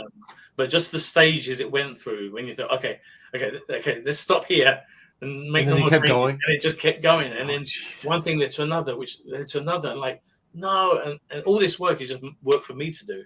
Pile that on him, pile that on, pile that on. All right. One more. They asked in the chat, how easy was it to see through the Jabba helmet? Was it easy? We know about the rotation, but you mean the Boba Fett helmet? Boba Fett, yeah. Sorry. Yeah, it's fine if it's temperate. but when it's cold, which is a December morning, that thing fogs up. But when I do cameos, the worst thing I do, some people want a cameo and they give you 24 hours to do it. They pay extra. I want a cameo within 24 hours. If it's raining out or it's freezing cold, it's so hard to do a cameo because that helmet just fogs. If it's frigid, if it's chilly, it just fogs instantly and you can't see through it. I even got contact lenses just so I could do cameos. Oh yeah, I can wear the helmet and still read what they're saying. The prompter on the phone. Yeah, oh, that's cool. With the condensation, and so that morning when I did the summits, it was the evening at the ranch, a balmy summer night. When I did the blue screen shoot, it was December 6th in San Francisco. Really bloody cold in the morning and nighttime in San Francisco. So it was pretty hard to see anything. So challenging. Dom, you good? Yeah, good. All right. Did you hide any Easter eggs in your art? That's it? And then we'll let you go. Did I hide any in my art? Not in anything. I did in my 2D days, but not anything 3D. No. Well, we really appreciate. We kept you over, so I'm sorry. No worries. Yeah. No, it was definitely fun. Maybe if we can, maybe we'll have you back on and do that 5-minute story of how it added up or something to that effect. Even if we just have to tape it, that would be really cool. We really appreciate it. Definitely. You've made you were great. I appreciate it. But I know you've made Dom's day. Thank you. Dom's wife's already texted me saying she's so happy because he'll be talking about this for the next 3 months. And really? make sure all you people that are out on the East Coast, make sure you go and see him in Rochester. All right, support him. Go say hi. Make sure you mention you saw him. Everything like that. All right. Yeah. And make sure if you want, get cameos from him because apparently he takes it seriously. So go onto the Cameo site, do cameos. He is supposed to have No Disintegration. Supposed to have a second. What would you call it? Second season? Yeah, second season. So they're working on. And they're going to be 22 episodes again. Another 22 episodes. So look forward to that. What's your IG tag? Yeah, what is your IG? Do you have an idea when that's going to come out? The No Disintegrations? What's that? Do you have an idea when No Disintegration season 2 will release? Oh no. We did the table reading for the whole thing, and there's notes, but I'm hoping it's soon. Mm-hmm. Awesome. Looking forward. Hey, where can people find you online? What's your IG? What's your Twitter? You can find me if you look my name up. I go under Mark Anthony Austin or Boba Fett ANHSE, standing for A New Hope Special Edition. We'll link stuff below. All right. Thanks again, Mark. We really do appreciate it. Thank you, guys. Great. Appreciate it. Appreciate it. Thank you, buddy. All right. Hey, Jedi. That was good. Wayseeker, we're getting into. We were supposed to only keep him on for an hour. We kept him on a little bit extra. Good job, chat. We really appreciate it. Super great. Super great. Yeah, he's good, man. He really did a great job. We should probably bring him back for that 5-minute story. I think it would have been worth it. Wayseeker, we gotta get going though because it's Sunday. We're an hour and a half in, and we haven't even got holiday tomorrow. Let's do it. Let's go. Jedi, for the one time, Jedi's like, it's okay. I gotta work tomorrow. What Jedi? What? All right, we can go. Let's go. Don't we have some books to review? Don't we have some? We do. Thank you, guys. Thank you for complimenting us for the interview, dude. We really appreciate it. Let's get into news. I'm not doing any promos for this. All right, go ahead. I'm gonna have to go pee in a minute, by the way. All right. So the big news of the week is, Marco, what are you doing? Is that we reportedly are getting a movies revealed at this year's celebration. And this comes pretty much from Bob Iger himself in his interviews this week, when he was talking about things. I mean, he said we got to get Star Wars back on track, specifically in the movies theater. So hopefully it's not smoke and mirrors, man. Like I know.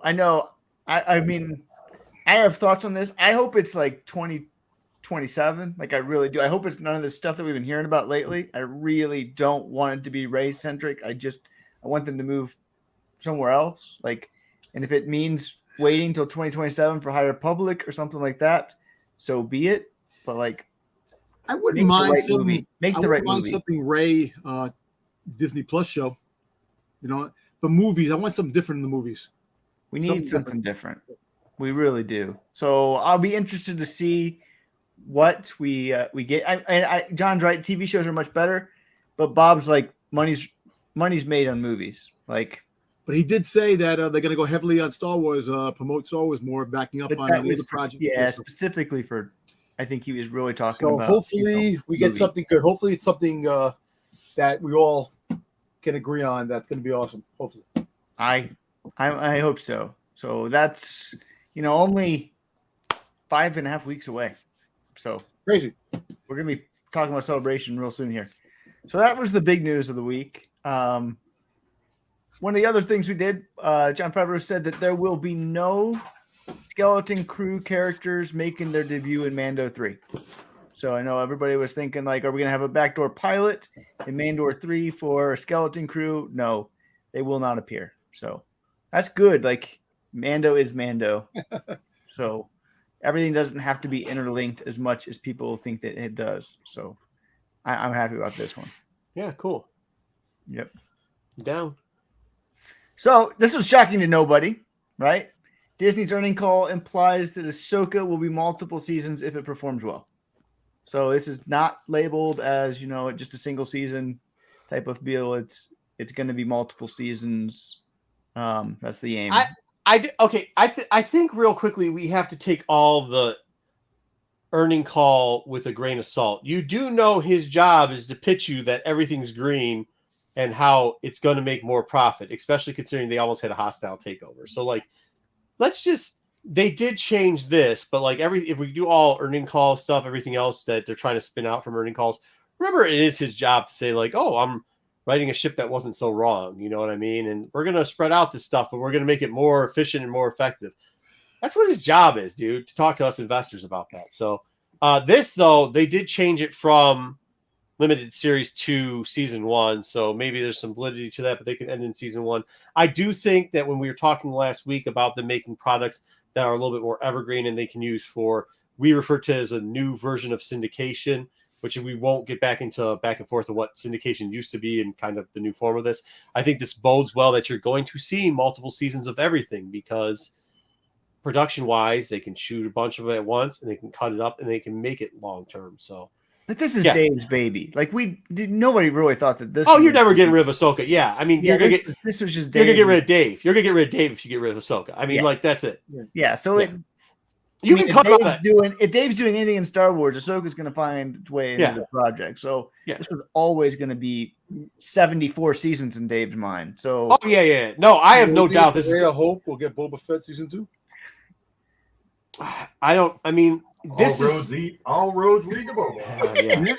Well, I think, to be honest, I think this because of how the format that they're shooting stuff, I think they're shooting multiple seasons of stuff together now because it's cheaper that way. Yep. Since they're doing that, I don't know what to tell you. See, I think hopefully not. I'll be honest with you. I hope they don't do any more Boba Fett TV shows. With the Mandoverse, I think every show is the intertwining of the long haul. Like Mando, you have Mando season 1, 2, and 3. Book of Boba Fett, Ahsoka. They're all going to be like one big. No. There's going to be interacting. No. You just said there's not going to be anybody from Skeleton Crew coming on. They just said that. No. It's not going to be intertwined like that. They're going to exist. Are you? Hold on. Time out. Stop. I don't. Dom, are you saying that Boba Fett's going to show up in Mando? Oh yes. Because if that's the intertwining, sure. But every show they just said, and I agree. Not Skeleton Crew. But I think your season 2 Boba Fett. I think your season 2 Boba Fett must be just him showing up in Mando now, because I don't think they're going to waste all that money to create a piece of shit like they did last time. I know, but they can get it right done. They can do it right now. But who knows? Maybe Boba Fett will get his own. He just said he doesn't want to spend more money doing that. But maybe we'll get a Boba Fett ascetic episode in Mando itself. That's fine. 100%. We did that 1,000%. Yeah. That was good in season 2. Yeah. But then he went Jedi. He just went from 4 seasons of Book of Fett down to one episode. Yes. No. 4 seasons. I said you don't know how to work with Dom. Take it from someone who knows how to work with Dom. Please tell us what he's saying. When Dom brings up Boba Fett, just say, "Yeah, that'd be great." And just Can't do it. All right, we're gonna keep moving here. This doesn't make sense. So, recent interview I can't see implies here that Acolyte's going to wrap up. He said late March, early April. So, I would assume that means we'll probably gonna get some pictures. So I don't think we'll get a trailer at Celebration, but we should be able to get a good number of pictures. I would assume that they'll show this one. So, as we These get here, concepts, I mean, yeah. this is lining up right for early spring 2024 release. So it will be the one after Skeleton it's so Crew. far. Jesus, Yeah. so far. I mean, you're talking post production 9 to 12 months, and I know. Yeah. Well, remember Dark Lopez was saying that Plagueis was showing up in 2 weeks because Acolytes were going to be done. And it's going to be the Plagueis show. So I don't know That'd how be the shit great. that's going. See? Huh? See? Yeah. That'd be great. Yeah, So- except for when it doesn't. It's not even going to be done till 2024. I don't know. All right, there we go. I like Jedi's optimism about this. It would be great. Yeah, sure. Okay, go ahead. Next up. Keep going here. Liam Neeson he's just trying to burn bridges at this point. Like, Yeah. I think, I don't know what his problem is. He got paid money for that, and he's acting up.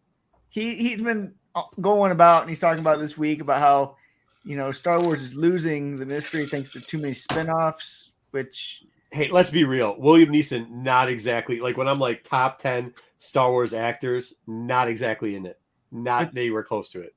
But then he said he was so happy with his cameo and how good of a job he did. Like, yeah, everybody wants that money. what is he talking about? He's Is he making even no top? sense. Is he even top 20, top 50? I don't No, think he's not. Maybe 50. top 50 because top Maybe 50 top means nothing. 50. Yeah. But top 20, no, I don't not think he's top 20. No, I don't think he's top. Like, yeah. it's So it's debatable. Is the Taken franchise over? Is that what his deal is? He hasn't got shit to do anymore. They stopped doing Taken movies. I don't know. Nobody what could he's doing kidnap these his days. grandkid's cat anymore. Or some shit. well, maybe he's He hasn't just saying seen that to make things irrelevant, and he'll be back in there eventually. Well, Or maybe here's the like, thing. Sounds great, Dom. Sounds great. Move along. or maybe he tried to do a spinoff and they're like, no, we don't want you. And so Yeah, that's what it was.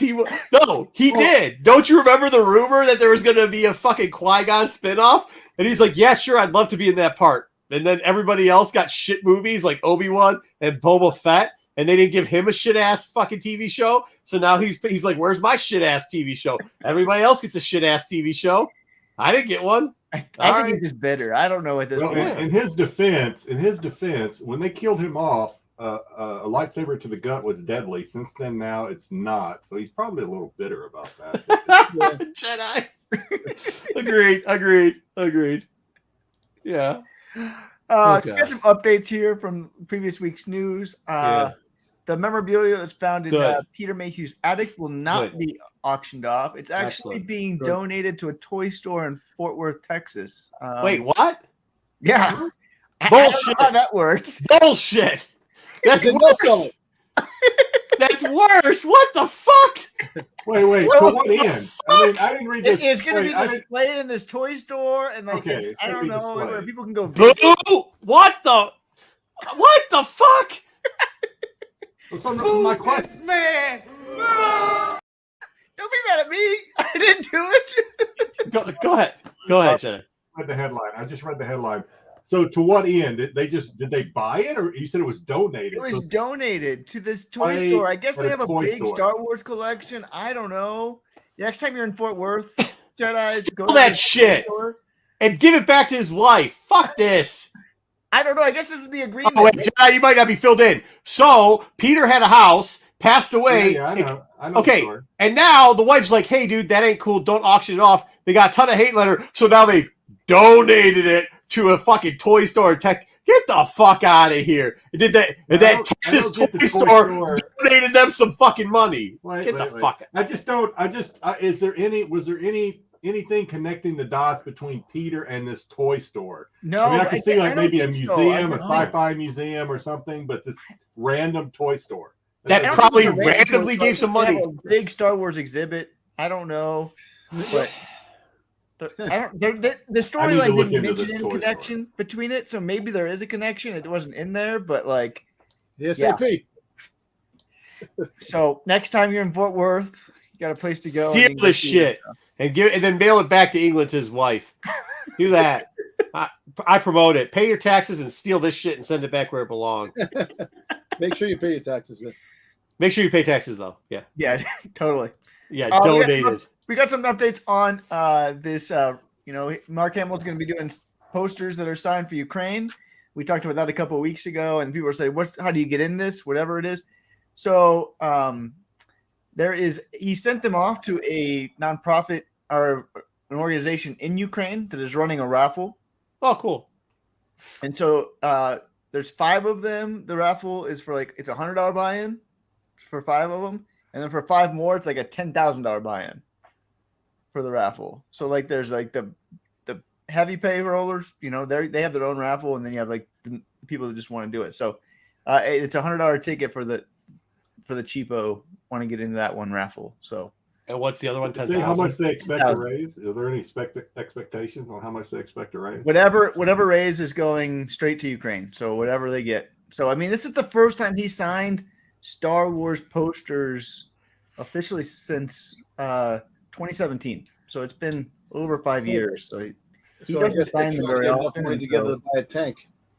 What's that? What's that down? Find enough money to buy a tank. No, but what is cool, so if this is to the actual if this is the actual charity that he's supporting, it's awesome that he did this, because if he would have signed them and auctioned himself, there's a brokerage percentage they would have taken off on all this. So to donate those to the place, if it's not a brokerage house for the charity thing, it sounds like it is. It sounds like it's direct donation. I hope that the money does go to the right. That's what it is. It's what it sounds like it is. Because that's typically how, if it's usually you're like, oh, well, this celebrity through what XYZ, there's always somebody taking some money off of it. But that's pretty cool, man. It's cool that they're doing 2 different versions of it. You see what Joe said? He goes to pay $100 to donate to get Mark a better haircut. Yeah. All right. Hey, you know what? I mean, hey, we just did a serious thing, but I'll be honest. Ring the bell. Yeah, got a dying palps and ring the bell on that one. Good job, Joe. All right. So, Emily Sparrow has some wild ideas for spin-offs for Mandalorian reality TV shows. Jenna must have read this one, right? Oh, shit. What are we doing? What are we doing? First of all, I'm sure that someone interviewed Emily and they said, hey, what are some crazy stuff you do on the set? And she just started rattling off all this crazy stuff. I have stood many a mid-watch when I was in the military where you just talk about the craziest shit this is exactly what this sounds like. You are bored on the set and you're just making up stupid stuff to talk about. There's no chance any of this ever. No, there's no chance. Grogu's interested in. Let's go over the 3 options that. Wait, Dom's already got one. He's thrown in there. Dom, what were you saying? Grogu is gonna win, no matter what. Win what? No, it's not Grogu. Oh, all right. So her first. What is he talking about? I don't even know what he's talking about. Her first sounds good. Yeah, agreed. Yeah, The Bachelorian, right, which is a Mandalorian dating show. The second option is Pimp My Ship, which is hosted by Pelimoto, which is like Pimp My Ride, but with, spaceships. And the third option that she came up with is Intergalactic Singing Idol, which is a cross between American Idol and The Masked Singer because it's Mandalorians. Which one of the 3 would you watch? Yo, Pimp My Ship. What the fuck are you talking? I ain't watching any of that. That's the dumbest shit I've ever heard in my life. Serious. None of this is serious. No. 0. I agree with Jedi now. At this point, she was just talking shit. She's like, I can't believe this idiot's asking me. I'm going to give him some dumb shit. Yeah. I'm telling you, the dating one, you'll have Grogu going there and he'll win. Dom, what the fuck? We got Ruben's watching Pimp My Ship. So. No. Move along. Nothing to see here. All right. So, in some serious news for things that were released this week, My Ship. We got it. The trade paperback was announced, which is called Star Wars Scoundrels, Rebels, and the Empire. It's going to collect the 6 one-shot 40th anniversary stuff. So we've already seen Jabba's Palace announced. Ewoks this week. Lando was announced. So we found out with the other 3 one-shots that were going to be part of this series. There's going to be a Palpatine one-shot, which sounds really cool. Sake. What? For fuck's sake. I'm Go. interested in that one. But then the other Stormtroopers? two, a Stormtroopers one Yeah, shot and and Smugglers. a Smugglers one shot. Yeah. I'm not sure what they're gonna do with those. And so so these are the next comics, and I'm getting this is Ryan Brown cover right here is gonna be the cover on it. So he'll have a cover for I'm all right. I'm done with Palps. I'm done with Stormtroopers. I'm done. Smugglers Look, did might you be read good. the books this week? You might get freaking what's his face. Hopefully it's not Han Solo, because how many Han Solo things we already know Han Solo? Maybe different smugglers. it will have to be something different. If they're not naming it Han Solo. If they do Palps as a kid, I'll like it. If it's anything but Palps as a kid, fuck off. Fuck off. And they're not gonna do that, so fuck off. They're not gonna do that. No, Fuck off then. it's not Yeah. gonna be that. So we got that. We got the cover reveal for Edge of Balance Precedent with Arkoff there. I enjoyed the first two. I know Marco was not a fan of the first two Edge of Balances, and so this one I'm interested in. I'm looking forward to reading this one. It's I coming out wasn't next- not a fan. They're just it's not. No, this is what I'll tell you. They're not my. It's not my style. You know what I mean? It just isn't. It's I not. just thought They don't do the stories are pretty good. They're Daniel Jose older stories. I thought they were pretty good. So Yeah, I think Yeah. they're okay. Mediocre. I like Lily. I like Arkoff. I'm looking forward to this one. So that one, nice little cover there. We got news this week that Kevin Scott's next Tales series is going to be Tales from the Death Star, supposedly coming out September 5th, which means if it gets delayed, it will come out hopefully before Halloween this time and not at Christmas. Yeah. It is going to be only another hardcover, just like the one last year, but it looks like it's going to be a little bit longer than the one that Marco was really pissed that he had to spend money on. That he's never read again since the Tales of the Rancor Pit. This one's gonna be 96 pages and will be $25. It was a fucking ripoff. This is a ripoff too. Yep, it'll be smaller. You know it will be. Yeah.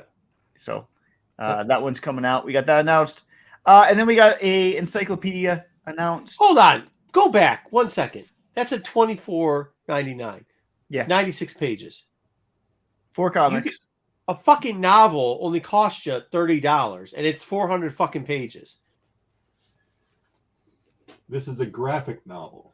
Go fuck It has yourself. This pictures. is garbage. Yeah, It's Yeah. hardcover though. Pictures. It's a hardcover at least. So that's another $5.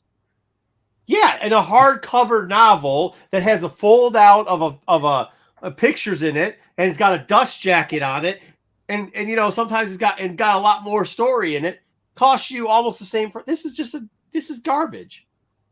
Garbage. We're still gonna review it. We're still gonna buy Keep it. saying hardcover. Yeah, I know. Thank you. $25. What the fuck? Yep. I'm Anyway. upset because it can't. Obviously, it's not going to translate to Audible, so I'll never be able to read it You could buy it. or know what. Yeah, just go order it. Order off Penguin.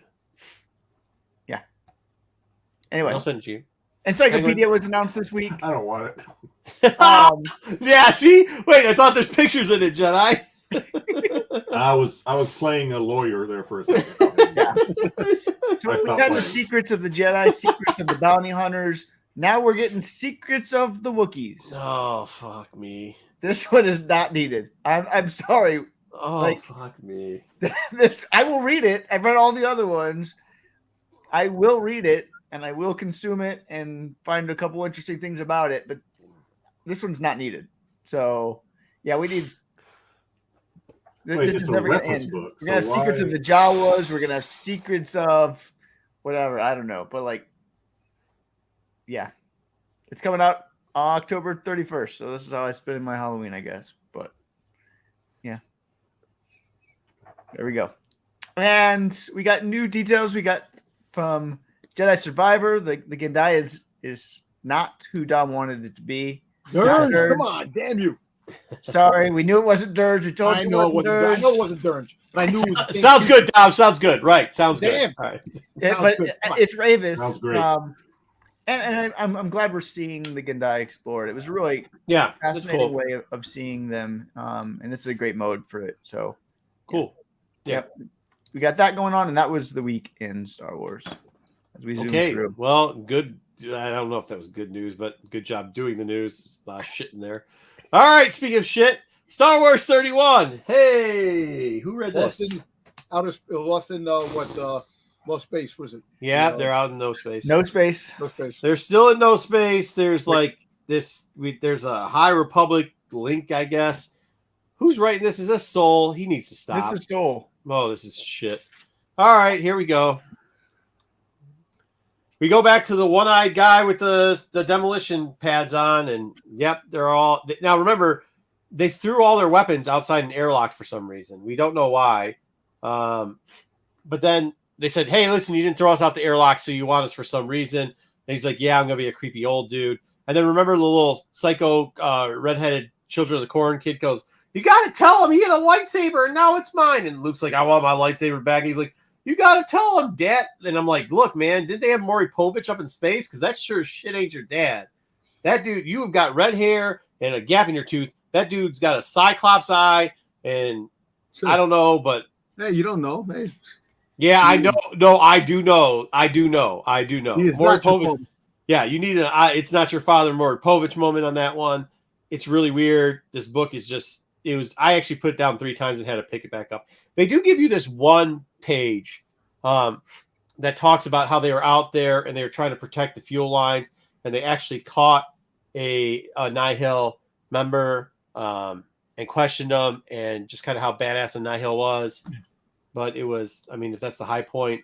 Then there's this where they at one point there was a Jedi who tried to help them out defeating the Nihil, stayed on their ship, and eventually just died of old age. And then the little creepy redheaded kid's like, "Yeah, you're a Jedi, so you're going to get us out of here." And Luke says, "Yeah, I'm going to get you out of here." So, But I'm not Marco, gonna I'm get you sorry. out of here, So apparently that Jedi on the mural right there, people are talking about. but- No, Yes, people are talking about it. somebody's talking about it, but I've never heard anybody talk about it until I heard you guys talk You've about been it. busy, like celebrating whatever. Yeah, you yeah, do. yeah, I don't yeah. know. No, I mean, this is a Charles Soule thing. Like everybody thinks everything Charles Soule does is something that's going to lead to something. This else. seems a lot like a lot like Darth Marmon, where it's gonna be some fucking Jedi that he writes later down the road. Probably if you take what time this occurred and how the fighting was happening, because if you take this panel back here, this occurs. He strongly leans that this occurs in phase 3. You got, for some reason, you guys are saying this is going to be Ava Chris, which I would bet $100. No, that's it's not what he Ava was Chris. saying. That's not what he was saying. What was he saying? He was saying it's going to be like the Ava Chris in the Kylo Ren. He didn't say this was going to be Ava Chris. Oh yeah, this is gonna kinda be like the guard. This is like the gardener and the fucking. What was the other one you had there, Wayseeker? That you But that kept telling me. that wasn't Soul. Like this is a Soul thing. So this would be more Okay, like sure. Ava Chris because Soul likes to put things in his comics. He comes back later, like Barash or whatever. Yeah, right? yeah. Same shit. That's just a Soul thing to do. Usually, it's not nearly as important as people thinks it's going to be. Yeah, this isn't gonna be that important. But you know, Like we've already tailored out because he spent a lot of time developing the main characters that he's going to dole out forward into the High Republic. You know what I mean? Like, how many is he really going to carry over to Fate? I mean, like, look, we kind of know they keep doing more stories on the ones that they're going to keep going with, right? We've seen Man a bunch. We've seen, speaking of it, Porter a bunch. We've seen the Roe name come up a bunch. You know, we've seen the Santeca's name come up a bunch. These are all things that we know, and they go through all 3 phases. Yeah, this just seems like a fucking one-off. Like, is that what you're asking? yeah, I'd be interested to see what happens. I don't think it's nearly as important as some people think it will be, but Well, it's that weird Charles Soule second thing. printing on this. They'll probably make a second printing like they did the other one with. They aren't making a second printing on this thing. You don't think so? No. There's a 1 in 25 for this thing, I think, but I don't know why. Who ordered 25 copies I of have it? Yeah. But yeah, Why do you have it? Because it was given to me. Oh, well, yeah, I take it for that. Yeah, I mean, I don't even know if like these stories are so fucking bad. I mean, they're so bad. Like this, I think they're just trying to swing it until we get to the Return of the Jedi. it does. Yeah, that I agree with Dom. It seems like they're extending these stories and they have nothing to write about. Yeah. Then we get the they're in prison, but they're doubled up. Made no fucking sense. We get back outside and we see the little droid things, the Doom droids blow up their thing and Was throw that the Rocket books aside. Robot? Just to give you, so that you know that they're gonna save the book later, that it hasn't been destroyed. Go ahead. So I got a question. So, Please and don't. I like I admitted in the pre-show, I stopped reading this a couple of issues ago for one reason or another. So they're in no No. space. But we don't really know how time works in no space, do we? So they could pop into no, because we're talking about sooner or later they're going to run out of room and they're going to run up against Return of the Jedi and the blah blah blah. But if they're in no space and time runs differently over there, they could just keep going to no space and having these adventures and not use any time in the timeline whatsoever. It makes it seem like time runs the same way based on these stories of how long they've been here. They've been here for like 150 years, which is about what it's been since phase. Yeah. Yeah. So two things. One, it does look like whatever that Jedi female was, she dies at the end, towards the end on this, abandoned after phase 3 is already done. Number two, these Doom droids, and we'll get to it later, they find the, what's the Nihil thing, the space jumper thing? Because they've referenced it in here a lot. The path? The path.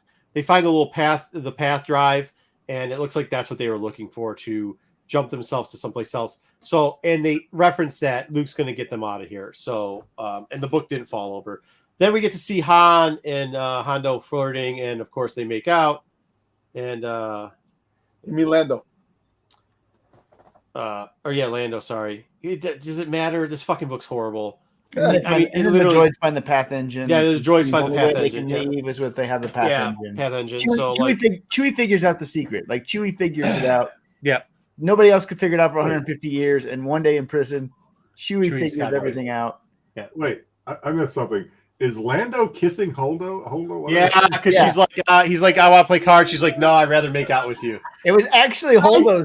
Holdo's the one that did it. I need it now. I gotta read it. He's got a boob grab going on. Look at him, dude. Look at his game. He got the underarm boob grab going on there, dude. He got a game. That was the best part. The best part of this whole book was him sneaking that hand for the booby grab. I mean, like, Nice, yeah. nice. Here's Wookie, who did some research. He said, so the memorabilia was returned to his wife, and she has it arranged to be exhibited at this toy store. Oh, good job, Wookie. Yeah. Thank you for I've that. actually heard of Holocron Toy Store now. That I've seen. Oh, is that what it was? I never heard it. I didn't know. He didn't say what toy store. I don't know. Yeah. I think if you Google it, I think they have a couple of videos on YouTube too. we do actually have ideas how this actually does end. This is it does seem, both of these books just seem like fucking 2 pages of relevant storyline moving forward and a bunch of gobbledygook in between. The only cool thing. How long can this go for? Dude, these pages are full of trash. Well, They literally, honestly, they could take all this horse shit. There was 3 pages in this book. This, Hondo making out, the path being found. Not even that's garbage. This, and maybe this part right here. Well, That's it. That's all you needed. It's issue 31. Right. What's the odds it's going to 50? High. Oh, high. Very high. High. Yeah. Very, because they're filling it with shit. They can give you, okay, next book, same thing. Watch the pattern. I mean, but the thing is, like the original Star Wars run went 75 issues or whatever, right? Yeah. It wasn't all shit. There was some shit in there. Yeah, there was some shit in there. There was good stories in that 75. But some good story. Yeah. At least it was. At least they tried different stuff. At least there wasn't drag out stories. This is what I'll give it. At least they tried to tell stories. This is just filler, like literally toilet paper filler they're putting in there. And then what he does is they know the program. They know DOMs are out there, and they know if they put a fucking image of some High Republic shit character. What is there you go. We're gonna sell it. For what? What is the Marvel record for 118? longest Star Wars run? Is it 107? 1 something? Yeah. Yeah, 107. Yeah, 107. That's what they're going for. No, they won't go by 75. But still, it doesn't. No, they won't. They won't do that. They don't. They won't do that. But why? Like, just give us interesting stories. Yeah. And there are interesting stories that they could. Well, because people, like you said, how many people are buying that last book now because there's an image of some fucking. I know. That's not going to mean anything. I know. People that don't even I read the wonder book. about They that, don't yeah. fucking read the book. Like they don't. And then a week later, the shit. Somebody in the chat last week was telling me how some 1 in 50 is fucking, or 25 is. Oh yeah, it's selling great. I went and looked it up, dude. It's under ratio again. Like the day he said it, I went and looked it up. I don't know what selling great is, but fuck, it's not selling great. You know, it hadn't sold for 2 weeks and it sold for ratio. It's not holding weight. You got to stop buying into this horse shit because they're ruining Star Wars. Like these books are fucking terrible. Speaking of terrible books, Bounty Hunter number 31. If we can get through this piece of shit, they ruined Vega. How the fuck did you ruin Valance? He's I was the big character. I want him to die. Like every time, just die. 2 years ago, go look at me with Valance. So excited. They have just turned this into shit. So Valance has now got fucking Iron Man superpower gauntlet gloves, and he's fighting fucking Darth Vader. Guess how that's turning out? Probably about as good as if Boba Fett fought him. He's just getting smashed around and thrashed around. They said, yeah, we should go help him out. That doesn't fucking work because who the fuck cares? Bombers are coming on there. They start bombing the fucking planet. Now girlfriend's like, I'm going to shoot him in the head. Darth Vader says, you better shoot him in the head. You fucked up. Oh, yeah. It looks like she shot him in the head, but you don't actually see him shooting in the head. Big surprise how this fucking turns out. Vader's then they go over to the Unbroken Clan. They're still playing this fucking game with the Unbroken Clan like anybody gives a shit about the Unbroken Clan. We know what's going to happen with the Unbroken Clan. This literally is a filler because they just don't want to finish off the hero storyline. So we go to Unbroken Clan. They give us a flashback 2 minutes. Oh, yeah, this person was actually part of the Unbroken Clan, but it was a daughter, but it wasn't a daughter, and they kill a fucking cat. Okay, who gives a shit? Go back to Darth Vader. Here we go. You didn't really kill him because he's at the bottom of the hill. Oh, shit, none of us saw that fucking coming. They go down there to pick him up. Boss goes, since we picked Valance up, because Valance, by the way, was at the bottom of the pit, was not dead. We'll see that in a minute. Not only was he not dead, he was just sitting there. Yeah, just sitting there chilling. Just sitting there like nothing, like, you know, like, okay. Then we have to have a Boss call back to number 3, where Boss got set up by Valance. So now that he saved him, he's going to kill him. Wayseeker, feel free to try to sell any part of this horse shit. No. Then we have a flashback. Yeah, I didn't really shoot him. I shot him in the side. And here we go. Another fucking, what is this now? Because apparently Diamond thinks that their first appearance is in a book in a fucking month. But obviously here's a full panel. They spent 3 fucking pages explaining who these fucking people are. And, there we go. They're there again. This is the 3rd fucking appearance. This is definitely the first appearance. And probably the 3rd cameo at this point. Full page. We get Inferno Squad again. And we get explained who Inferno Squad is. This book served no fucking purpose. Taught us nothing. Moved 0 storylines forward at all.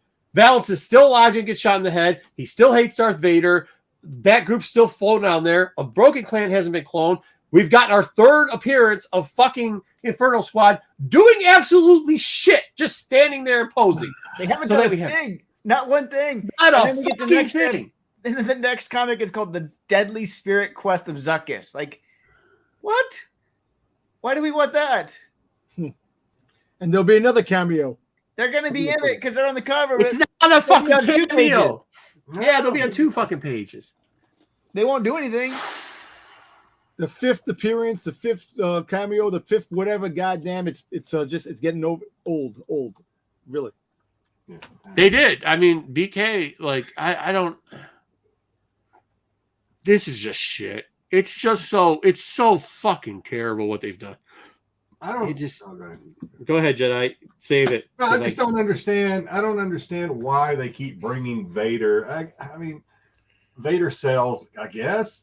Why do they keep bringing Vader into these comic books that aren't Vader comic books? You got bounty hunters. It should be about bounty hunters doing what bounty hunters do. But no, we're going to bring Vader in here so they can fight Vader. We know they don't beat Vader. We're pretty sure Vader survives. Hold on. Pretty sure. The bounty hunter book is not even about fucking bounty hunters. It's about a clan war and the tags. Like, that's what the fuck this is about. It should be like a Suicide Squad type of thing with different bounty hunters come in, missions and stuff like that. It would have been better. BK, if you had to read the fucking comics I read, you would fucking be at this level too. Week in and fucking week out. They don't give a shit. I mean, dude, this is embarrassing. And then Diamond, then fucking Giuseppe, the ball's on that murder, saying that it's going to be the first appearance of these guys in another book. Which is going to up this up. Dirge in. Get the fuck out of here. We're not getting Dirge. Bring Cat Bane. No, they need to cancel this. They cancel it. Rid of this book. Cancel this fucking book. If they change the rotations of the Dom, no, get the fuck rid of this. Get the fuck rid of this. Get the fuck rid of Vader. Change Star Wars, the name title, the fuck around. Keep Afro Star Wars. Do the 2 High Republic books. Call it a fucking day. That's it. Then do one-shots. You want bounty hunters? Bounty hunter one-shot. One-shot on Boba Fett. One-shot on Dirge. One-shot on whatever the fuck you want. Yeah. But stop it. Or do an arc in Star Wars where you get a Dirge arc. You get a Boba Fett arc. Do it old school. stop this nonsense. Because I'm not buying this shit anymore. I'm going to start bootlegging all this shit. Fuck you. You're not getting a dime anymore. You're just not. This is garbage. This is trash. Yeah, a tree died for this. Come on. All right. Every bad book they fucking put out there, they should have plant 10 trees. Here we go. Next week. Speaking of next week, we got Star Wars High Republic Adventures of the Nameless Terror, which is a mini, which actually I fucking like these ideas. The minis turn out okay, except for when they extend them like fucking Solo and Chewbacca. So, what the fuck? I'm just pissed. No, this should be good. This is for comics, and I'm interested in the Nameless, and so yeah, that's what I want. Give us some backstory of it. This is where me and Wayseeker finally get to put our bets down. And did we see the fucking Great Leveler? Did we not? Let's get some more Nameless background. This is not written by my favorite guy, but I'll even take this. I was looking at this going, holy shit, I want this so bad because I just had to read those two pieces of shit. And I hate fucking George Mann's writing. He writes monsters pretty well, so they're giving him something right up his alley. So he writes the LARPer adventure pretty well. He writes the LARPer adventure pretty well. Yeah. So this is a softball for him. So hopefully he knocks it out of the park. So I can't wait for this, and I think we have to wait 2 months for the next issue because I don't think it comes out the end of April. That's the other problem with this one. We get this one, and I think it's the end of April before we get. I don't know what the problem is with the books. Like the comics. I don't think they know the direction they really want with the comics. I know they might know the direction for the High Republic. They have the story and stuff like that, but the regular line, I have no clue what they're aiming for. I think it was Charles Soule said, I got this idea for this 3-part thing. And so they had to fit it around this 3-part thing that's just... Dude, I'm telling you, I talked to the guy. You don't want his ideas. Some of his ideas are just fucking terrible. I think they should go back to the drawing board, not cancel, just stop the books where they are and just get some writers that are really going to put emphasis on some of these stories and make the stories good, make them irrelevant. Hey, I understand where they're going because you think about it. Before we had this, back when they had Dark Horse, they made stories that were all over the place. Even Marvel, back in the early 70s and 80s, when they had the regular Star Wars run, different stories after the film itself. And I understand what they're trying, but like you said, bounty hunters. It's not even about bounty hunters. It's more about the Empire. Vader's in a majority of them. More about different clans. Bounty hunters, man. It should be more high stake things where they go into battle with it. It just doesn't make sense. It shouldn't exist. It should not exist. It should be an arc in the main storyline, the main Star Wars storyline, but should not exist. That's what it is. Yeah, that's all. Dark Horse only does one cover. Next week we got Dr. Aphra. The A cover's fucking dope as shit. I love that A cover. That A cover's dope. I know Wayseeker's going to buy that terrible. What's the specialty? It's February. Sorry, Black History Month. We're going to buy the Black History Month. The Dr. Aphra, the 40th anniversary, the Rancor Luke. The Rancor one's cool. Yeah. Sorry, I got the confused. I love that Stan Stars. I will buy that. I bought both of them. Next month is Women's Month too, right? That's the one I was thinking. That Dr. Aphra, the A cover. That actually A cover's dope as shit. That's dope as shit. Yep. I like it. No real incentive covers there, so there you go. Yoda. This is Yoda Dooku storyline starting off. I like this. That gear character's right on the front cover once again. The Bradshaw is the incentive. They gave you a preview. We get a little bit of flippity do. Obviously, there's going to be a big hullabaloo because there's 80 fucking Padawans that show up in this, and it's the first appearance of 15 of the 632 that are going to show up. So fucking enjoy that horse shit. If you didn't order the Bradshaw and you wanted it, I would order it early because once the fucking, I don't know, man. Just wait a year. Or wait a year. Yeah, or wait a year. So you're going to get that thing going on. Then we get for FOC, we get, what is this, number 3? Is this 3 in the fucking thing? The Trap of pretty cool cover. Yeah, I think it's the final art. They might finish some off on it. I still like it. I love this book, so I'm buying it. There's only one cover, so I'm buying it. I mean, to be honest with you, this Dark Horse shit's better than the original Dark Horse shit, and they're doing a good job. They're only giving us one cover. They're keeping it tight. The storyline's good. FOC, fuck this. No, that date. No. The Vader looks. I like that cover. What Isn't about that the one Purge? that's on the next page? Yeah, but isn't that the Purge cover? Like remember the comic they had for Dark Horse? They had a Yeah, bunch the of Purge. birds. It looks like it. Yeah. But we know which cover that Jedi's gonna buy. There you go, Jedi. There's Jedi. one for you. They get a Momoka and a Sabe. There you go. Sabe. So, Mocha too. Oh my God, it's like It's hitting the Mo- lottery. there you go. Momoka and Sabe. So there you And if you go. miss 10 that book, copies Jedi, already we'll buy ordered it to Jedi. We'll buy it for you, Jedi. If you miss it, we'll get it for you. Sabe. Yeah, Yoda's good. Hey, I'm not knocking the Yoda book. The Yoda book is a good book, by the way. The Yoda book is a really good book. I'm just saying, whatever. And this book, Jedi, they made this for Jedi Johnson, so he can review it. This is something else that because shit was pissing me off. Here you go. They have now decided to give you that. They found out that their trade paperbacks are doing so great. They're not going to give you fucking old school 12 in it anymore. They're not going to give you the reverted 10 fucking issues. They're not going to give you the reverted 9 fucking issues. They are now giving you for $17.99. They're giving you issues 1 through fucking 5. That's not new. That's how they've been doing it. That's how they've been doing it for They've been doing it years. a long time. It's been like that for a while. It's been like that 1 for through years. 5? Yeah. 1 through 5? 1 through 4, Yeah, lots of through five. times. Well, Oh fuck it's this! usually This one is through- garbage. It's usually 1 through 4, 1 through 6, depending on For the $18? Wasn't it For- $12? I thought it was like $10 and It's been $12. $14.99 for 4 Yeah, issues. 13. Well, now it's 20. Now it's Five 18 bucks. issues, you get the $3 extra. I mean, Yeah, it's Garbage. It is the garbage. economy. It is what You're it never gonna sell this shit. I mean, like, you gotta No. get new fans in here. you're I never don't know. going to sell it unless there's one issue that's like nobody bought. And Did it just used to be $14.99 though, right? They upped it another $3. I think it was $14.99 for 4 issues, $19.99 for 6. So I think they just put it Oh in the middle Jesus for 5. Christ! What the is. fuck? Is that the final cover? I like the cover. It's nice. Yeah, cover's cool, but this is just a rip off. But there you go. So this is also on FOC. It'll probably be a short print run. Good job. Good up. That's it. I'm done with fucking comics this week. It was such a great interview and such a shitty week in comics. Yeah. All right. Well, good I thing we mean, had a good no. interview there. Good thing we got the best episode of Bad Batch in the history of Bad Batch to podcast this off of. I Jedi, if you could tell me anything positive in comics this week, I would really love to hear it. But I can't. No? Man, well, the Lando makeouts thing was pretty funny. I didn't see that. I didn't read it, so that's the first time I saw that. That was pretty funny. I was like, I just can't, dude. I just fucking can't. All right. It was a rough week. It was a horrible week. Absolutely horrible.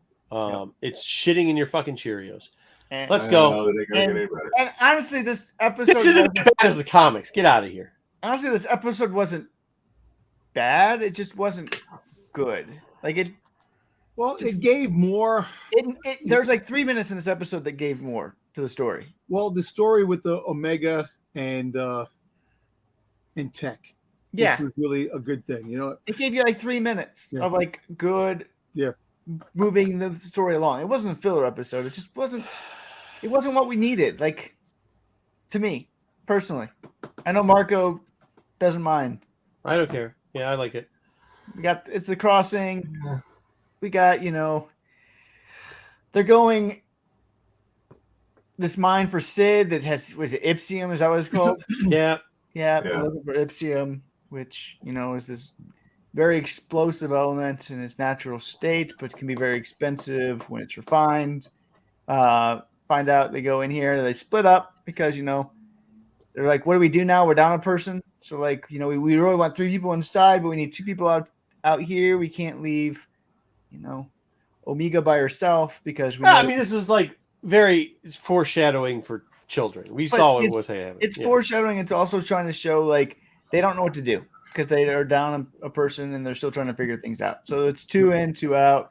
They go in there. We see this person like spying from the. I thought that was Hondo at first. I know everybody thought it was Hondo. I wanted it. My kids were even like, it's Hondo, and I was I like, thought it was yeah, Hondo. I was like, Yeah. I wish it was Hondo.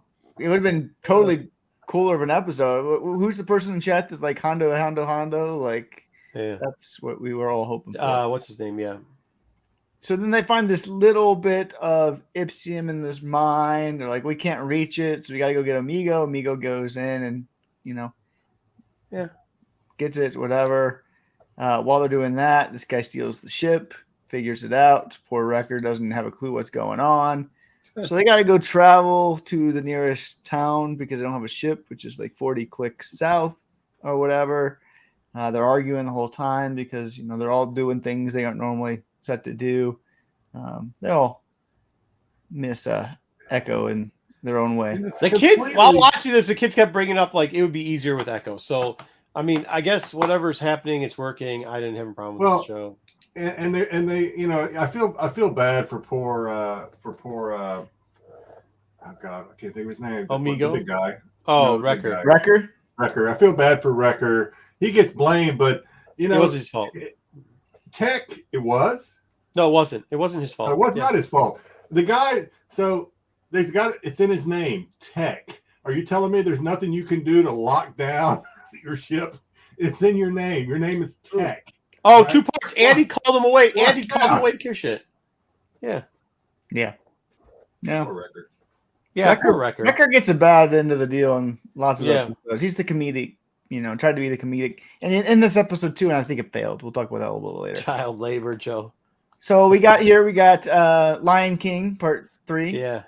Where you expect them to all get trampled here, and that's what pretty much happens. They go here and they all get away, but Wrecker just decides he's, gonna leave the explosive element down, and then so he has to go protect it and get a good shot of that one. That's all right. But they realize why all these, storms are coming. Animals going because a storm is there, and so they have to get out of the stormway, and so they find another mine. But as they find the mine, the explosive element goes off, and they get trapped in this new cave. And so, that's what happens. And so you get this intense scene here with Omega, and you feel for Omega. She's got the kid emotions, and wears her heart on her sleeve, and Tech being Tech doesn't know how to interact with a kid who is overly emotional for good reason, and so just kind of botches that moment. And Hunter telling him to fix it was cool. I thought that was good. I thought this was all kind of good. It's like, okay, go ahead, Jedi. Sorry. No, actually we haven't got there yet, but I was just gonna say what's her name, the Transdoshan, I suck with names. Sid apparently bought this other mine with just a smidge of that mineral, but yet this other mine, which we're about to find out, has a shit ton of it. It's just wide open. Anybody walk in this thing? Yeah. So that's what I'm trying to say. That I think that Sid was trying to get rid of him, and I have a feeling they'll confront her. I think that she sold them out. She tried selling them out to the Empire. Where do you think that kid was part of the Empire? That stole the ship? I think that the person who stole the ship. Dom is foreshadowing maybe what he thinks is going to come. But when is she sold them out to the Empire? No, I think that she stole the ship, and she's telling the Empire they're on this planet. That's what's going to happen. I guarantee. Oh, we got to guarantee. So it's not to happen because he guarantees shit all the time that never happens. He guarantees it. So, okay, so that's not going to happen. It doesn't happen. Like. Maybe. No, I didn't hear the maybe. I heard the guarantee. Maybe. First off, it's very believable that because she has made bad decisions. They've been doing that the whole fucking season. She's made tons of bad decisions, including the racing thing. She bought the wrong fucking mine, and then they just needed that for a story part. Okay, I give up. Go. I fucking give up. Go. All right. So Omega goes off by herself, needs some time away. She finds this great mine, as we say here. You can see her peeking in. It's everywhere. And so she just starts mining it. While she's mining it, Tech comes and tries to apologize and is like, whoa, yeah, how about you just keep mining this thing? This is even more pure grade, more pure. It's great money here. And I fully trust you. You're capable of doing that. And that kind of perked her and her spirits up a little bit there. I know the last one, it's just like, I got one vial left. It's totally predictable. Yep. Something's going to go wrong in the last one. Yeah, they fucking mesh it. Yeah. totally not needed. They didn't need to do this way, but whatever. It is what it is. Because it leads to their escape. That's I get that, but like we don't need it as basic and predictable of writing. This whole episode was just so predictable from the start to the end. So Well, except for the Empire showing up, so yeah, that part I haven't predicted yet. So Dom's figured it out. So it just the story, right? The writing in this is just it's not great. It's not awful. The story's moving. It's just not. Marco said a couple episodes ago, this is a kid show, so it is what it is. He thinks that, and then you have episodes like the last one where people are dying and the Emperor comes. And I didn't think it was. Once again, I don't know, man. It's not like I told. Like half of the episodes are a kids show and half of the episodes aren't. So like, which one is it? I didn't think it was that bad. I mean, we watched GI Joe as kids. It was much worse. That stuff happened there too. So like, Optimus Prime. The GI Joe. You shot a plane down there. Optimus Prime died in the movie. Like I don't. Yeah. The robot. Yeah, come on. Yeah. Anyway, so they fall in. This is me trying to capture them falling in. It's the best I could do. You see them there. It's all right. They fell in. They fell to Aqueduct. They fall in. They come out of this waterfall. Gorgeous. Like the half the reason I love this show is because it's gorgeous. It is like, beautiful. The animation is absolutely stunning, and the locations are just amazing. So I love watching the locations. This was so cool to see them do that. Omega says, "Hey, we can get out of here. Look, there's a way out this pathway. All we need to do is blow a hole." And that's what they do. And then while they're waiting for everybody to come down, they have the heart-to-heart that this episode revolved around. This is the 3 minutes that was great in the episode. Yeah, this is the whole point of it. This is the whole point. That he point. didn't understand and that he could figure it out. Yep, it was all. The rest of it was some corny Goonies adventure. I get it. All right. Yeah. And then while they're having the heart-to-heart, they try to do humor.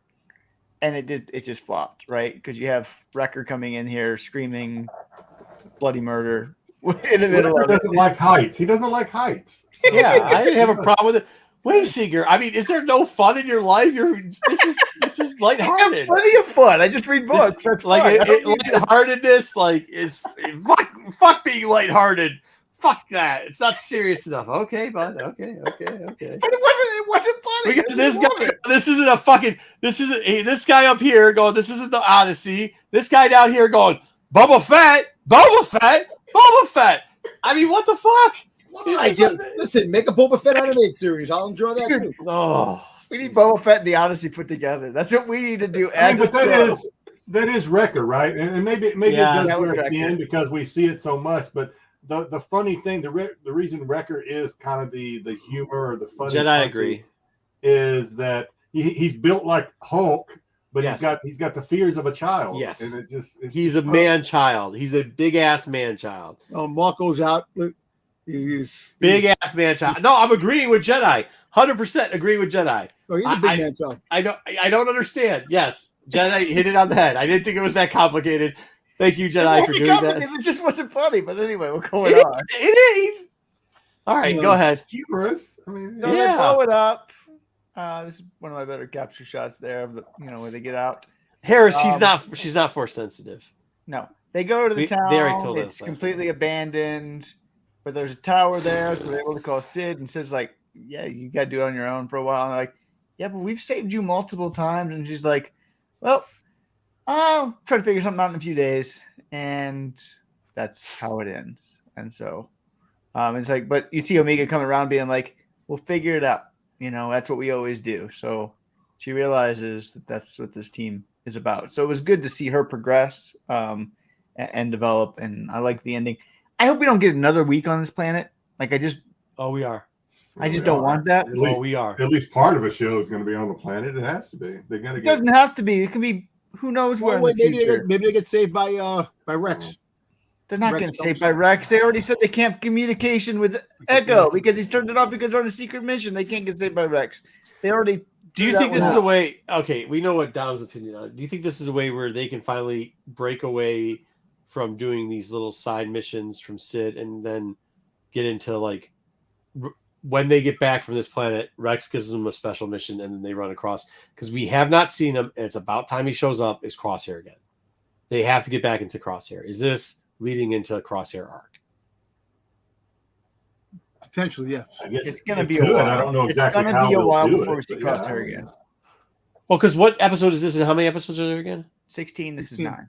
Yeah, we're a little over halfway. I think. Yeah, yeah, because they have to, right? They have to get away from Sid eventually, right? They have The to Sid, at this point. the Sid They thing's just been have to. played the fuck out. Yeah. Like the It's side not- mission thing's been played the fuck out. See, I think that Sid is kind of pissed off the fact that they helped the Wookiees against the Trandoshan's. I think that's one of the reasons why I kind of. Why did you think she Well, they've cares? been failing her. I think she does. I think she does because remember, I think that she, that's her. She people. owes a life debt to them for the I- fucking race 2 episodes ago. I know, but you know what? She still doesn't like the fact.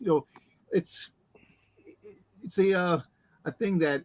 I think that's too complicated. Guys, we just talked about how they have a big man child go down a fucking water slide screaming.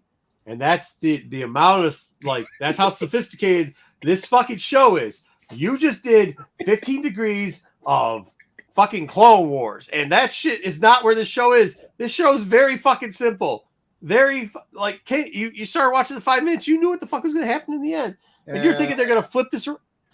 No, it's not happening, Dom. But I don't know what they're going to do. I mean, what? No, was it not easy, Dom?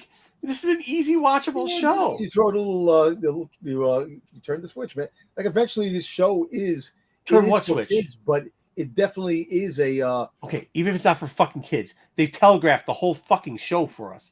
This whole season, there's not one point where we've been like, "Wow, that was shocking." Palpatine was shocking. No, Palpatine was good, not shocking. You saw Palpatine coming.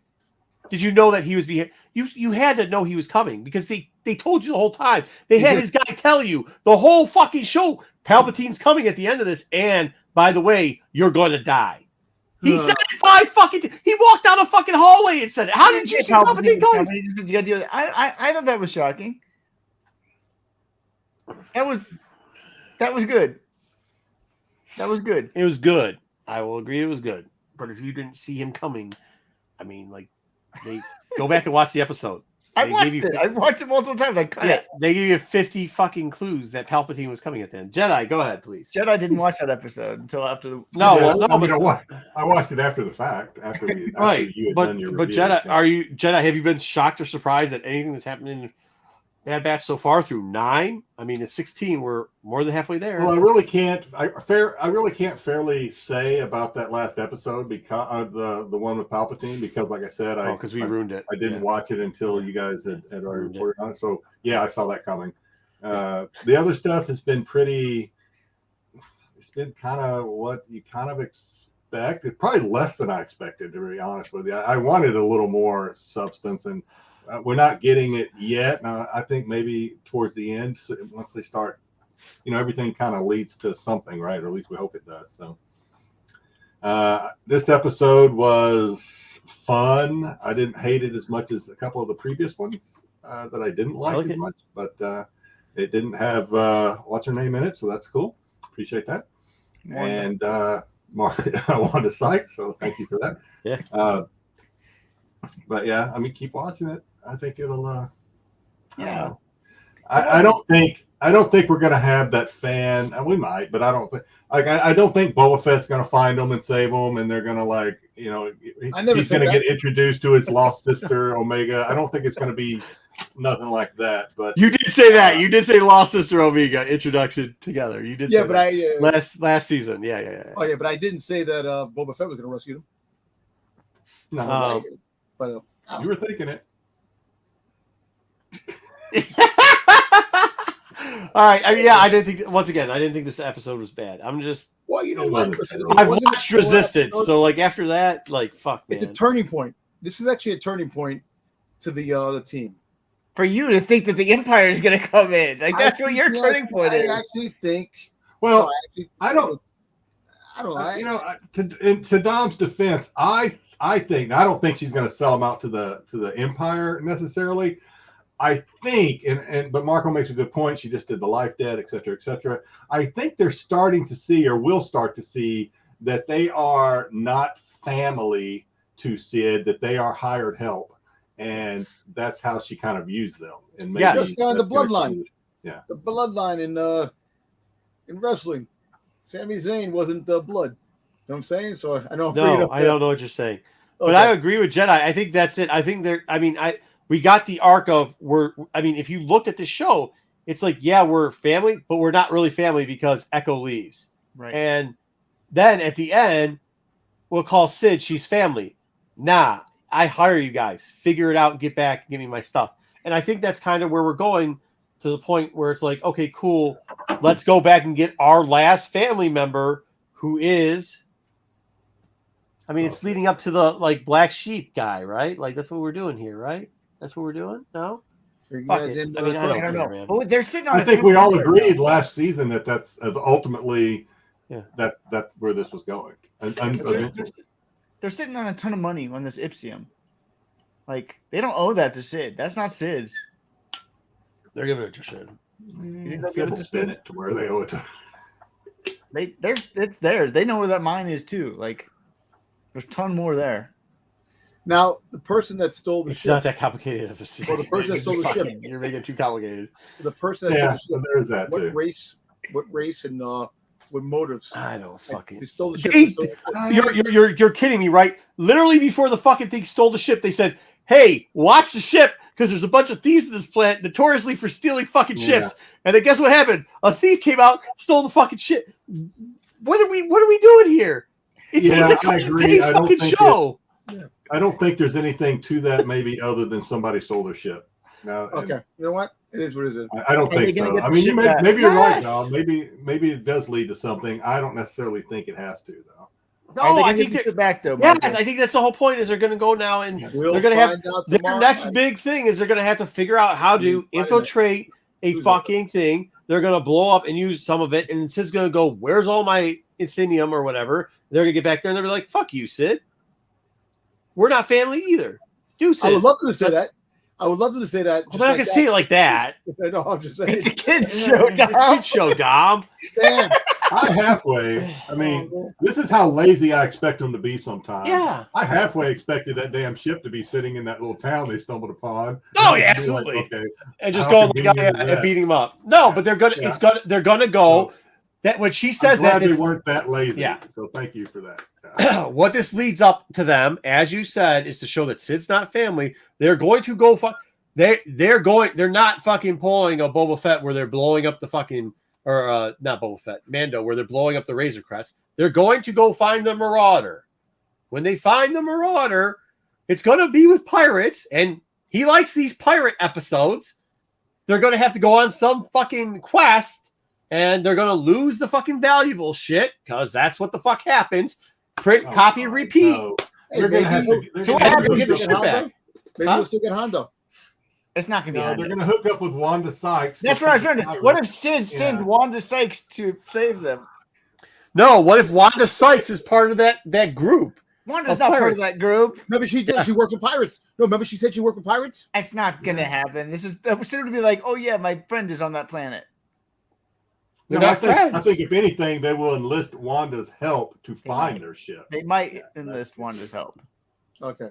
And then the Empire comes down because they all got backstabbed, and Boba Fett says, "Hey, you're my long-lost sister. Here, do you know how to use the Force? I'll introduce you to Luke Skywalker."